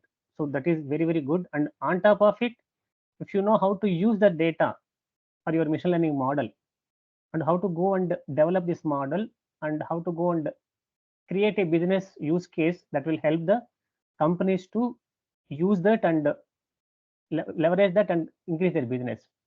Example, marketing side. You will go and see there are some market risk models will be there. What is the risk about my products? How I can go and predict whether the customers are really interested in my products, and how to go and guess and how to go and predict it. So like that, every company is looking for data engineer and data science as a combination now. Earlier, people only looking for data science. Now they are looking for even data engineering knowledge also. So most of the JDs, if you see, like machine learning is very, very like mandatory. It became like how to implement and maintain. That's what I was telling. Maintain in the sense how you go and deploy it and monitor it. That is very, very important. If you know how to implement it, there are many people in the market, but you should be unique in the market, right? And you should know how to even provide the end-to-end solution, including deployment as well as monitoring also. But most of the people does not know how to deploy that. Until unless you deploy the model and the client will not going to use it, you will not get money. So the companies are looking for people who know how to deploy the models as well, not only like implementing the models. There are tools available in the market to implement this. But if you want to go and use that, you need to go and buy license also, right? So that is why some companies looking for open source tools like Python, and there are tools, many MLOps tools available in the market, like Qflow, MLflow. So if you have that knowledge, right? So companies will pick your CV first. You will be in priority. Got it? So any questions here for anyone? Hello, sir. I have a few questions. Yes, I have recently completed my master's in data science. please. So because it was a 1 year course here, I have gained the basic knowledge of machine learning and deep Okay. learning models. I have a knowledge about how to use Tableau and Power BI tools. I have a knowledge of SQL and Excel. Okay. And we also did a part of Hadoop in it, like using Okay. PySpark and Mapper Chainer. Okay. But because it was all theoretical, like I did the assignments and the courseworks, Okay. and I have presented those projects in my CV as well. Okay. And currently I'm working with a company as an intern. They have given the position of a data scientist, but the kind of work that I'm doing is I'm just creating their database in SQL, and Okay. using that database data, I'm producing their reports using Python. Correct. Agree. So that's what I'm doing currently. But Yeah. obviously, I'm looking for a full-time role. What I have understood from the market is that I can enter the market as a data analyst Correct. because Correct. I don't have a lot of experience in these Okay. domains. But I'm facing difficulty in that entering zone as well. Correct. So if you can guide me, how should I maybe tweak my CV, or what do I need to do, some certification or whatever? So What's yours? yeah.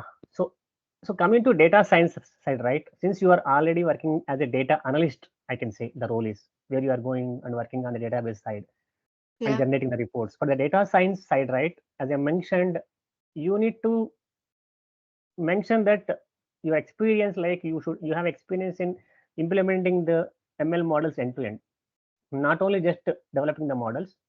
And along with your experience, right, this data analysis experience, you can mention that you are using data, this particular experience, to integrate your model results to communicate with the customer. How to go and communicate, right? When I go and build an ML model, my final results should be communicated, right? How you are going to convert that into business like results.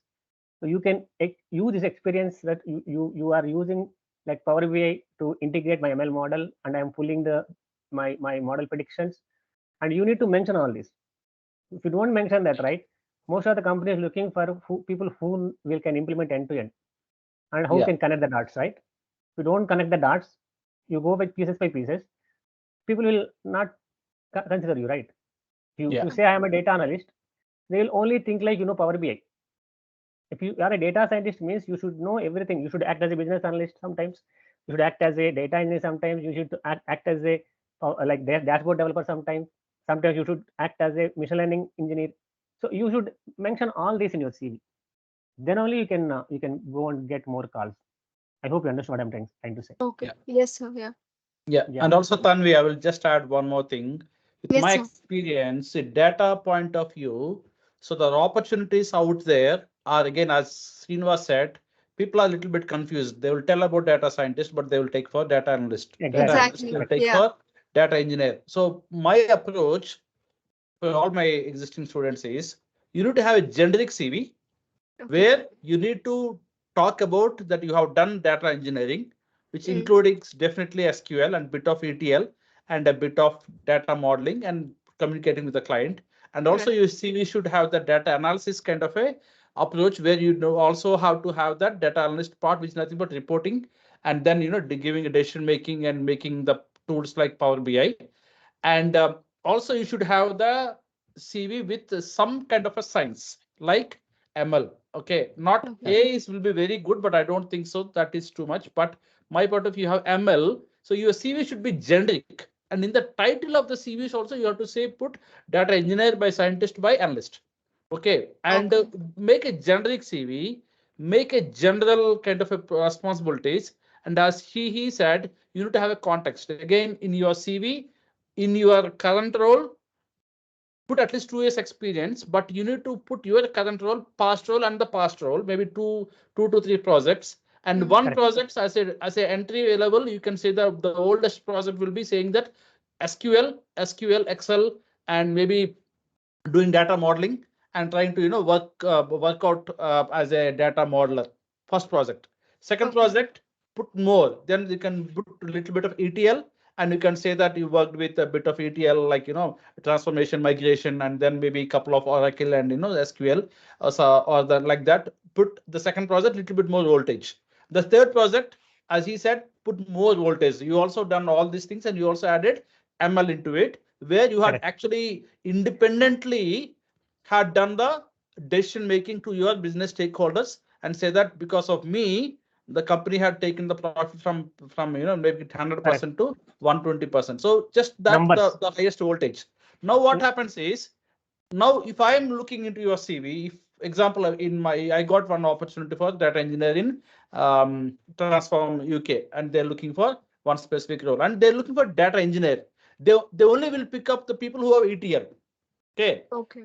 very good. And similarly, I got my one of the student who worked for NHS. What they're looking for, they're looking for machine learning. Okay, ML. Mm. They will be looking for that. And then other company, example Sky, they don't look everything, but only look for data modeler who can actually do the business analysis as well. So now you have a plate of full of menu items in your CV. Whoever want, they will pick up. And then basically you need to have use cases, three different, because one project you can't do everything. So you have three different projects based on their questions. You can talk about that specific project. Okay. Okay. Just to add to what Hiram mentioned, right? Your CV should be logical. The Mm. experience should be logical. You started as a data analyst and you became a data engineer and then data science. If you keep on adding, right, people also will think like, so this profile is looking logical. So they are with the data for some time. They know how to prepare the data or how to create the data pipelines and how to create the dashboards and also how to connect with machine learning. So that will definitely make your profile unique. Yeah, Even and Okay. especially in yeah, UK, put that you went, for example, AI point of view, say that you went for meetups and a lot of correct, Mm. correct, conferences in AI, because especially London, lot of meetups are happening. And if you also, because AI is not that you have in your CV, but say that I went for a lot of AI conferences and I have a very good knowledge of how the AI works. And then if you say that you have this kind of extra skill of going to networking events, and the what is the way the market, the world is going on, I think that'll be a big advantage. Okay. Okay, cool. Thanks, Tanvi. Thank you, sir. Thank you. Yeah, okay. Ashka, at the cybersecurity point of view, guys, Ashka is very specialist in cybersecurity. I know it's a bit delayed, but I think it's very important as well. We all look forward, but the only person who look backward is cybersecurity analyst, because you do a lot of AI and ML. And as I said, example today, HMRC had done a lot of work, millions or billions of work, but they did one small mistake which is causing them a lot of issues. But cybersecurity is always a gatekeeper, and people ignore that. And again, this is the only skill which is very niche, guys. You can do anything, but cybersecurity you can't just say that I got cybersecurity skills by going to Udemy or YouTube. This is definite skill which you need a guidance support, and we're all here to guide you guys. IT Talent Hub is always here to guide the students. We do a lot of trainings as well, but here not talking about trainings today, but I'm talking about if you need any guidance, you can always contact us. We'll leave your phone number. We will leave our phone number at the last, and then obviously we're here to guide you for any questions. But at this point, Ashka, all yours. You can start. So basically, I'm here to tell you first thing that the cybersecurity is a very big market right now, because on day-to-day basis things are changing. We are entering new and new technology daily, and we are having so many things in the market that some of things we are not even aware of, and that thing needs security. At some point, you are connected to so many social media sites, you're connected to so many things. Even if you are working somewhere, you're studying somewhere, you are connected to those all institutions with network, and that needs cybersecurity, because your privacy, the company's privacy, the network's privacy is very important.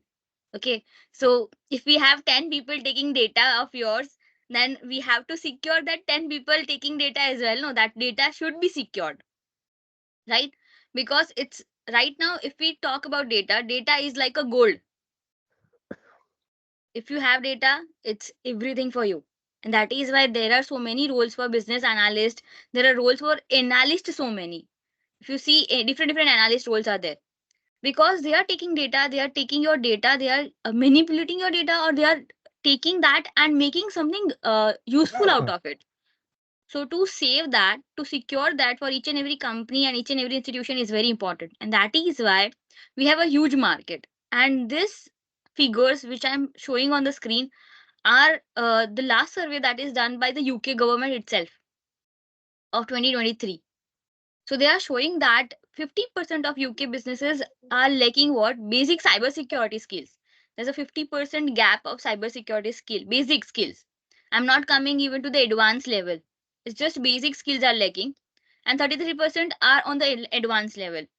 You can see, even people who want to shift to computer science, or someone who's doing coding and not able to cope up with it or tired of it, come, we have a very good niche over here. And if you have your basic in computer science, then this is the best stream to go right now. It's the best place to shift and learn, because here with coding, you have more better tools to gap your skill in cybersecurity. For women's, I don't say anything. The government is saying that we have less females into cybersecurity, and it is a very huge mindset people has, that whenever it comes to security or something like that, it is a male job. And somewhere you feel like that, but it's not like that. And they don't even you know uh, like, when you enter this type of job roles, no, you are welcomed as a female, because their males also feel like that you should come into this field. So we are lacking females as well. So please come forward to join this skill. Okay. And these are the data by government itself. So you can see there is like last year, if we talk about 2022, 2021, it's survey of 23. That's why that 23 survey will come now. We had 1,60,000 jobs posted.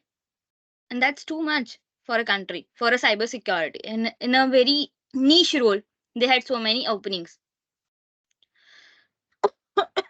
So it's a very big market right now, and it's a very huge space to get in, because right now we don't have people. When you enter something, okay, at that time people are very less. After few years, you will see many cybersecurity people, but right now we don't have. So it's the right time to go into this field. Sorry. Next, we will see the some entry level roles into cybersecurity. Okay.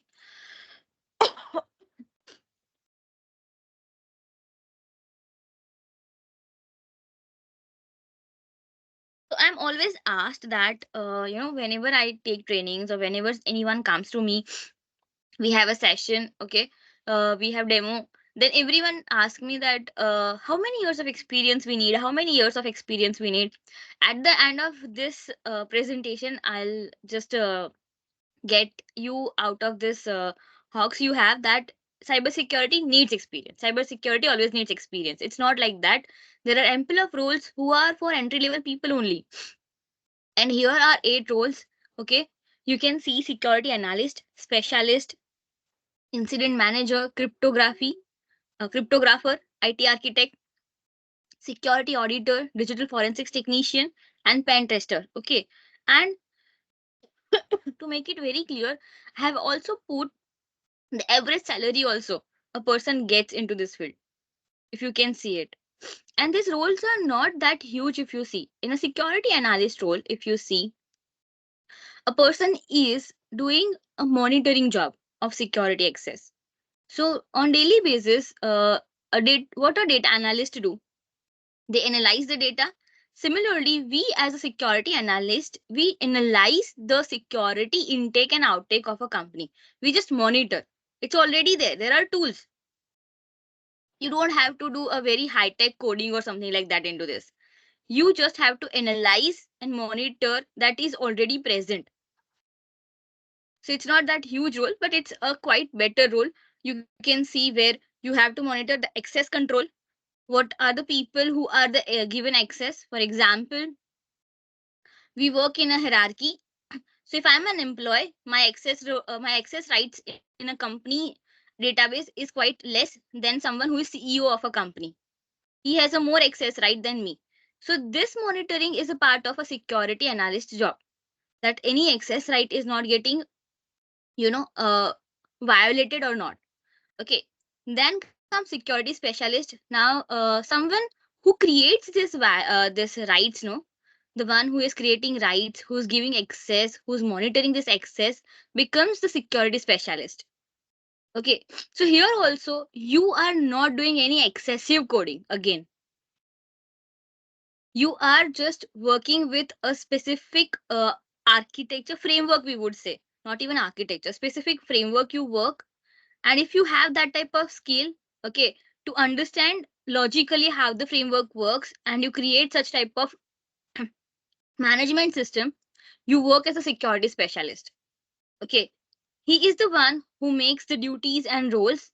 So again, you can see that how well developed these roles are. They don't need any excessive type of work here. Incident manager, sorry, an incident manager. So like, if you are in India, you know that the first first for wall of force, or first one to fight against anyone in on the border are BSF. Okay. So for us as a cybersecurity people, in a company, incident managers are the first BSF people. They are the one who just go and check whenever the incident happens. So they are responsible to check it on the first go. Okay. They are the one who resolves these incidents. Okay. Now here they have a huge team. Okay. They have a guidelines. Again, coming back, no such coding is coming here. You have a specific guidelines, you have a specific incident reporting system, you have very specific tools to curb this incident or to stop this incident. What you need is basic knowledge in networking, basic knowledge in security protocols, basic knowledge of how the whole system works, network and protocols. And then this role covers you. Then cryptographer, yeah, here I would say this is something where mathematics is used a lot. But if you are good at understanding mathematics or understanding how the system encryption system works, and you're from a, this is something where a specific computer science people will work, a cryptographer, and where only I would not say that you come and shift into cryptography field, but yes. if you are a computer science person, you are very good with the mathematics, you like managing things, or you like creating new algorithm, you are welcomed here for the security. And they are also very beginner jobs only. They create algorithm for the safety of data transfer. IT architect. Now Ashka, can this you is just can we? I mean, I think yeah. I mean, definitely this all very good. But my point of view, what is that people can learn? Because as I said, this is all different things. What is that people can learn, or simply, I mean, like able to like learn and then able to apply for any of these? Because there may be something very specific. So what do you think that people can learn, or like people from even say cybersecurity people who are done in MSc course in UK? So what do you suggest for them to learn quickly, and then what kind of roles that they can actually apply instead of going all of them? Can you just give me yes, that sir. specifics what they can learn and which roles that they can apply?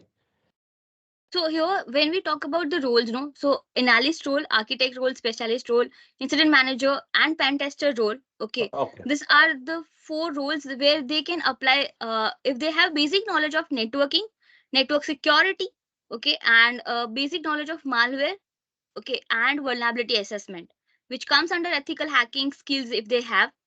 If not having practical skills, but even if you have you know theoretical skills or theoretical knowledge into it, you can work for it. Okay. So security analyst, security specialist, incident manager, and pen tester. Okay. Yes. So these kind of jobs that you can apply. Okay. And generally, I think for other roles also, guys, I'm just telling the entry level jobs that he's showing there is what actually people can actually, like I think 35, 40K is for people like 2, 3 years experience. I think because somebody asked me the same question. This is a slide I'm waiting for actually. So this is a specific, the market normally 40, 45K is the normal thing that you all can be able to achieve with putting 2 to 3 years of experience in any of things, data science, cloud, testing, full stack, mobile app development. This 40 is the, I think whatever you can see here, perfect. That's a 40 for a normal. And IT architect, security architect, which is senior people in UK is 60, 65. Okay, so 5 plus, you can expect 60, 3 plus, 2 to 3 plus, you can expect 40. And if it is really 1 plus, I think you don't will be able to get that much of 1 plus experience jobs because they're very rare. But 1 plus experience is a fresher, 25 to 30K, but really rare. But I would suggest you all can target that 40K.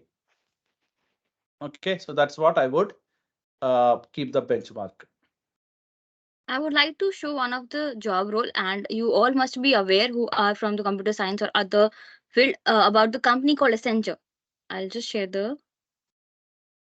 So Cheltenham is a place, guys. Cheltenham is a place in Gloucester. Okay, so it's left. It is like towards Birmingham, and I think this role is in Accenture, Birmingham, near Yes. Birmingham. Okay.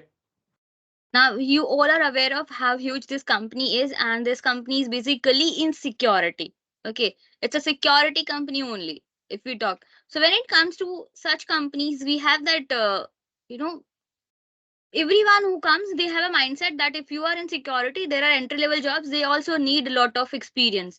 Now let's go through the company profile only what they have posted. We'll come to know how much experience you need and how much it goes, right? So what they need, there's a qualification they need that's necessary, and I would suggest yes, qualification, somewhat hands-on knowledge you should have.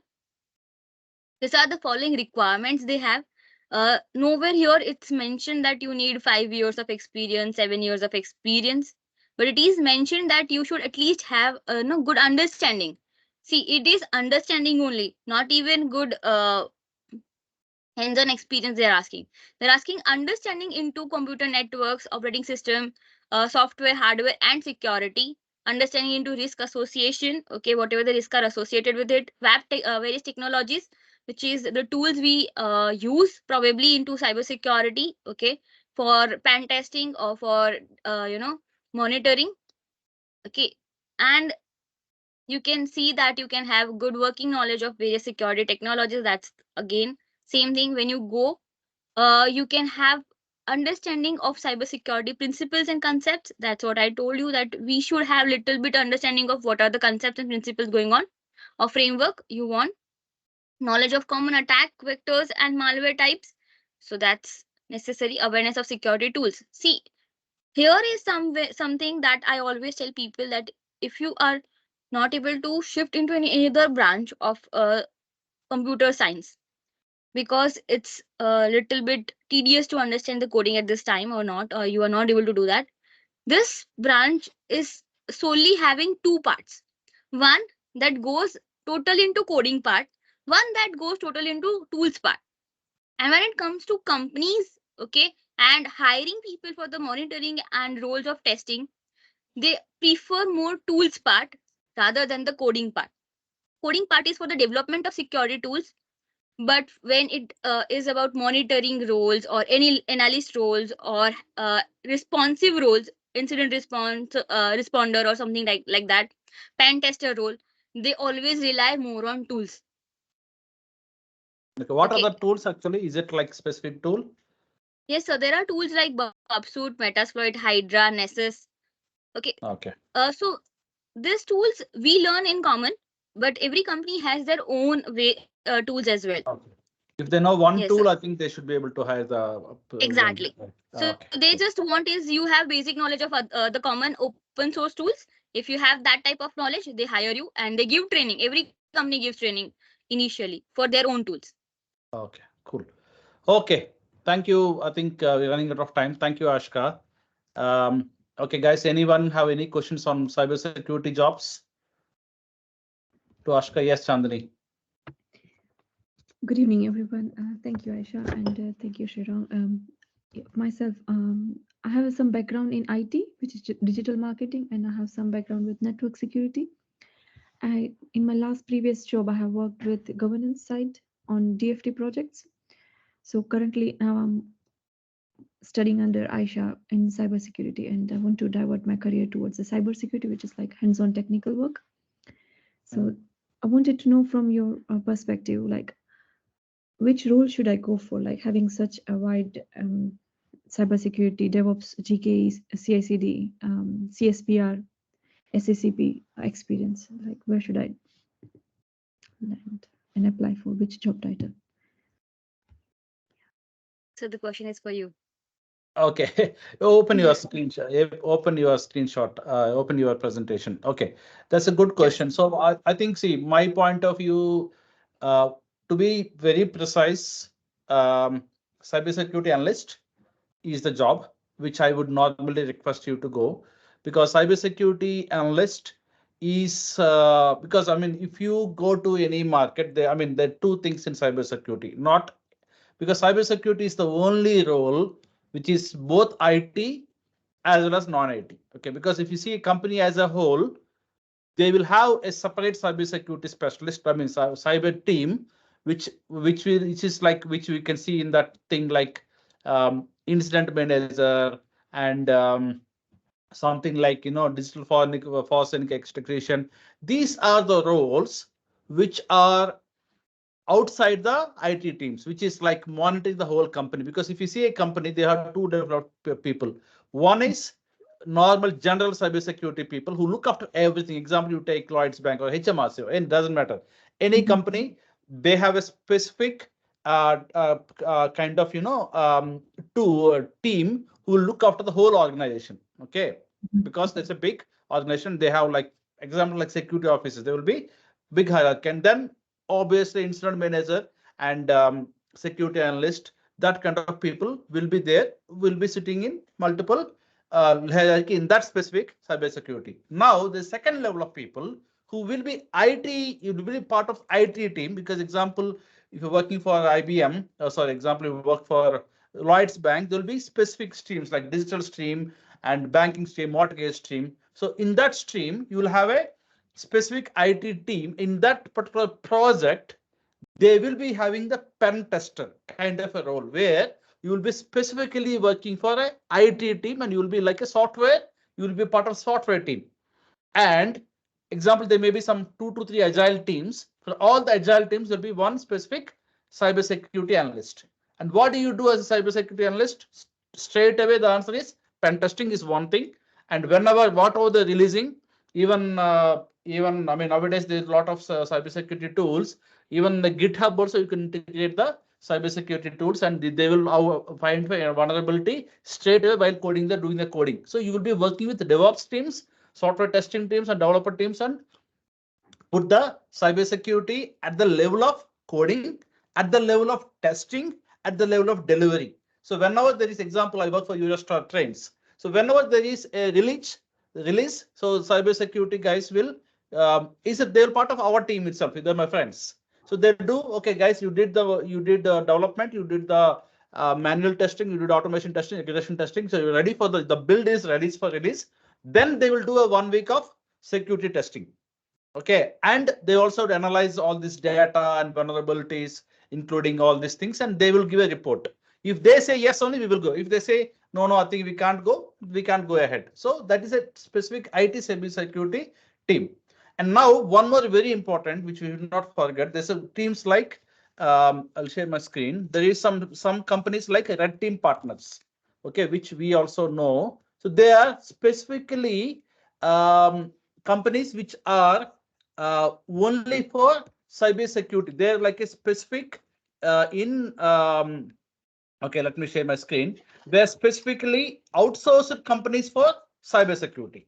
Okay, this is example. This is one of my company, one of the company which we done some work with the past. So what these Red Team Partners will do, you can see here, this team is specifically, they do outsourcing of cybersecurity. Example, I'm a small company. I won't be able to afford a cybersecurity specialist in my company because I don't have a frequent releases and I don't really do a lot of work with vulnerable data, something like that. But I am releasing a mobile application. Example, I got a simulator here. So example, I am developing a mobile application.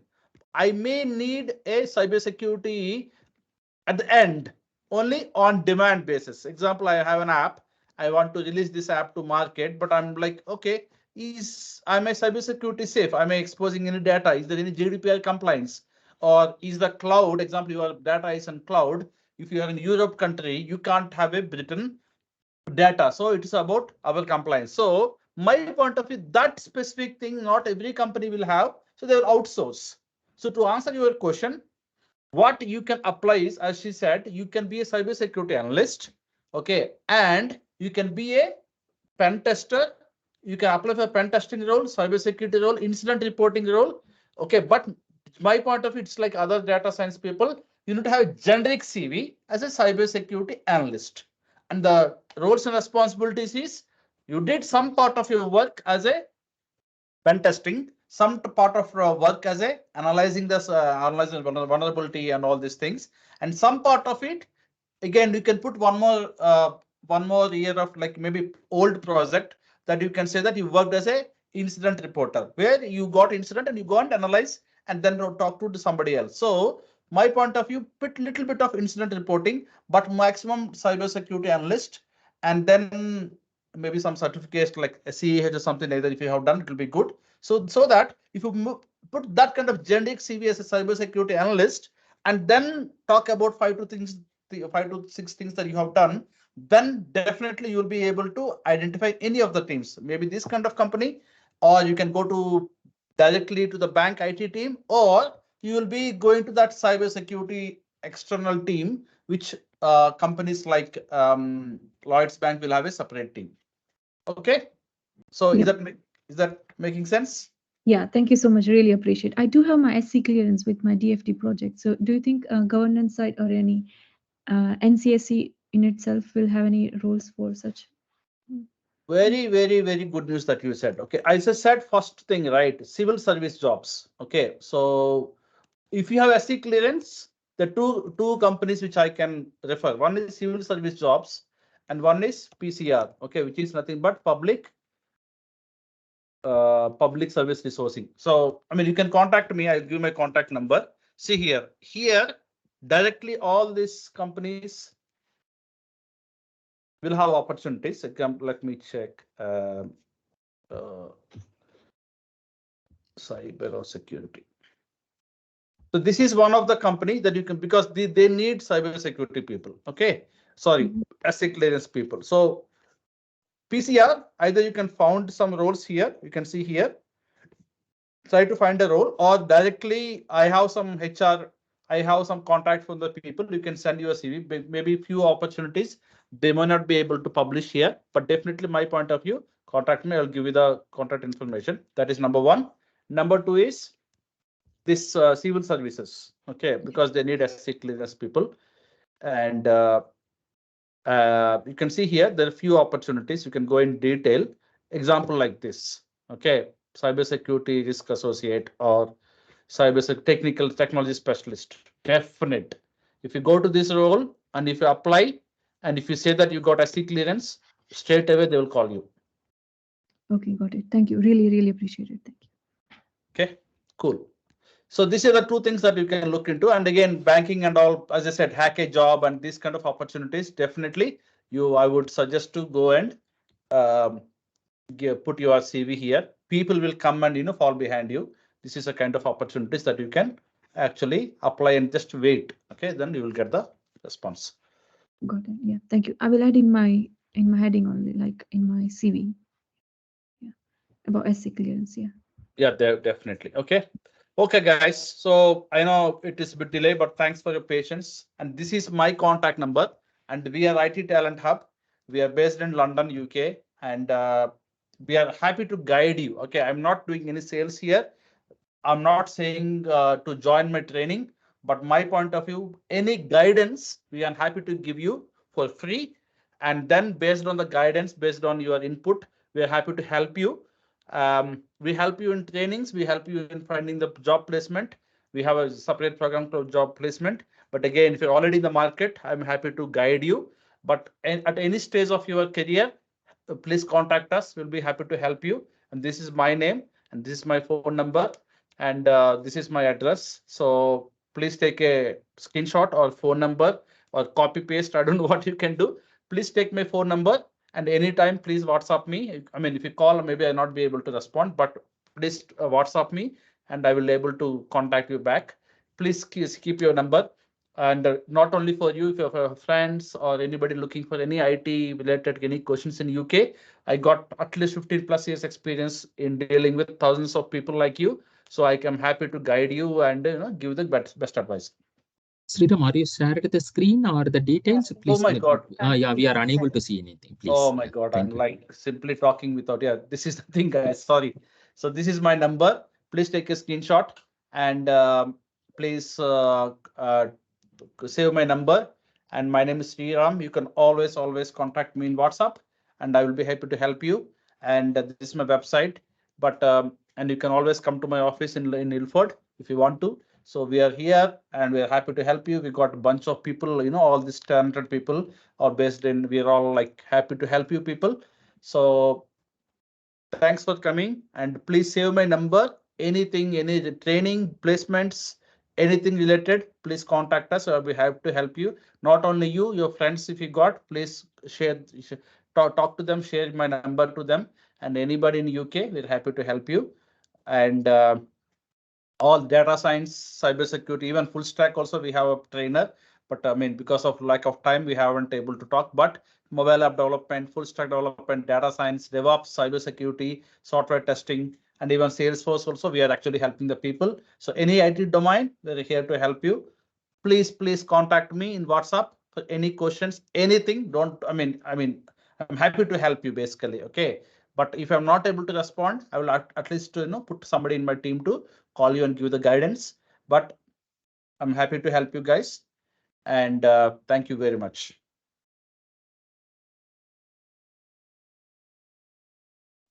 Thank you, Sriram. Thank you. Thank you, everyone. Thank you, guys. Any questions, you can WhatsApp me. But thank you very much. Thank you, Anna. Thank you. Thank you, everyone, all the faculties. For your time. I think it's like more than 2 hours, but really appreciate your time, guys. And hopefully we'll continue helping our students and we'll do the same thing which we are doing from last 10 years. Thank you very much. Yes. Okay. Thanks, everyone. Thank you, Sriram. Thank you, everyone. Thank you, guys. Thank you. Bye-bye. Thank you so much. Bye. Bye-bye.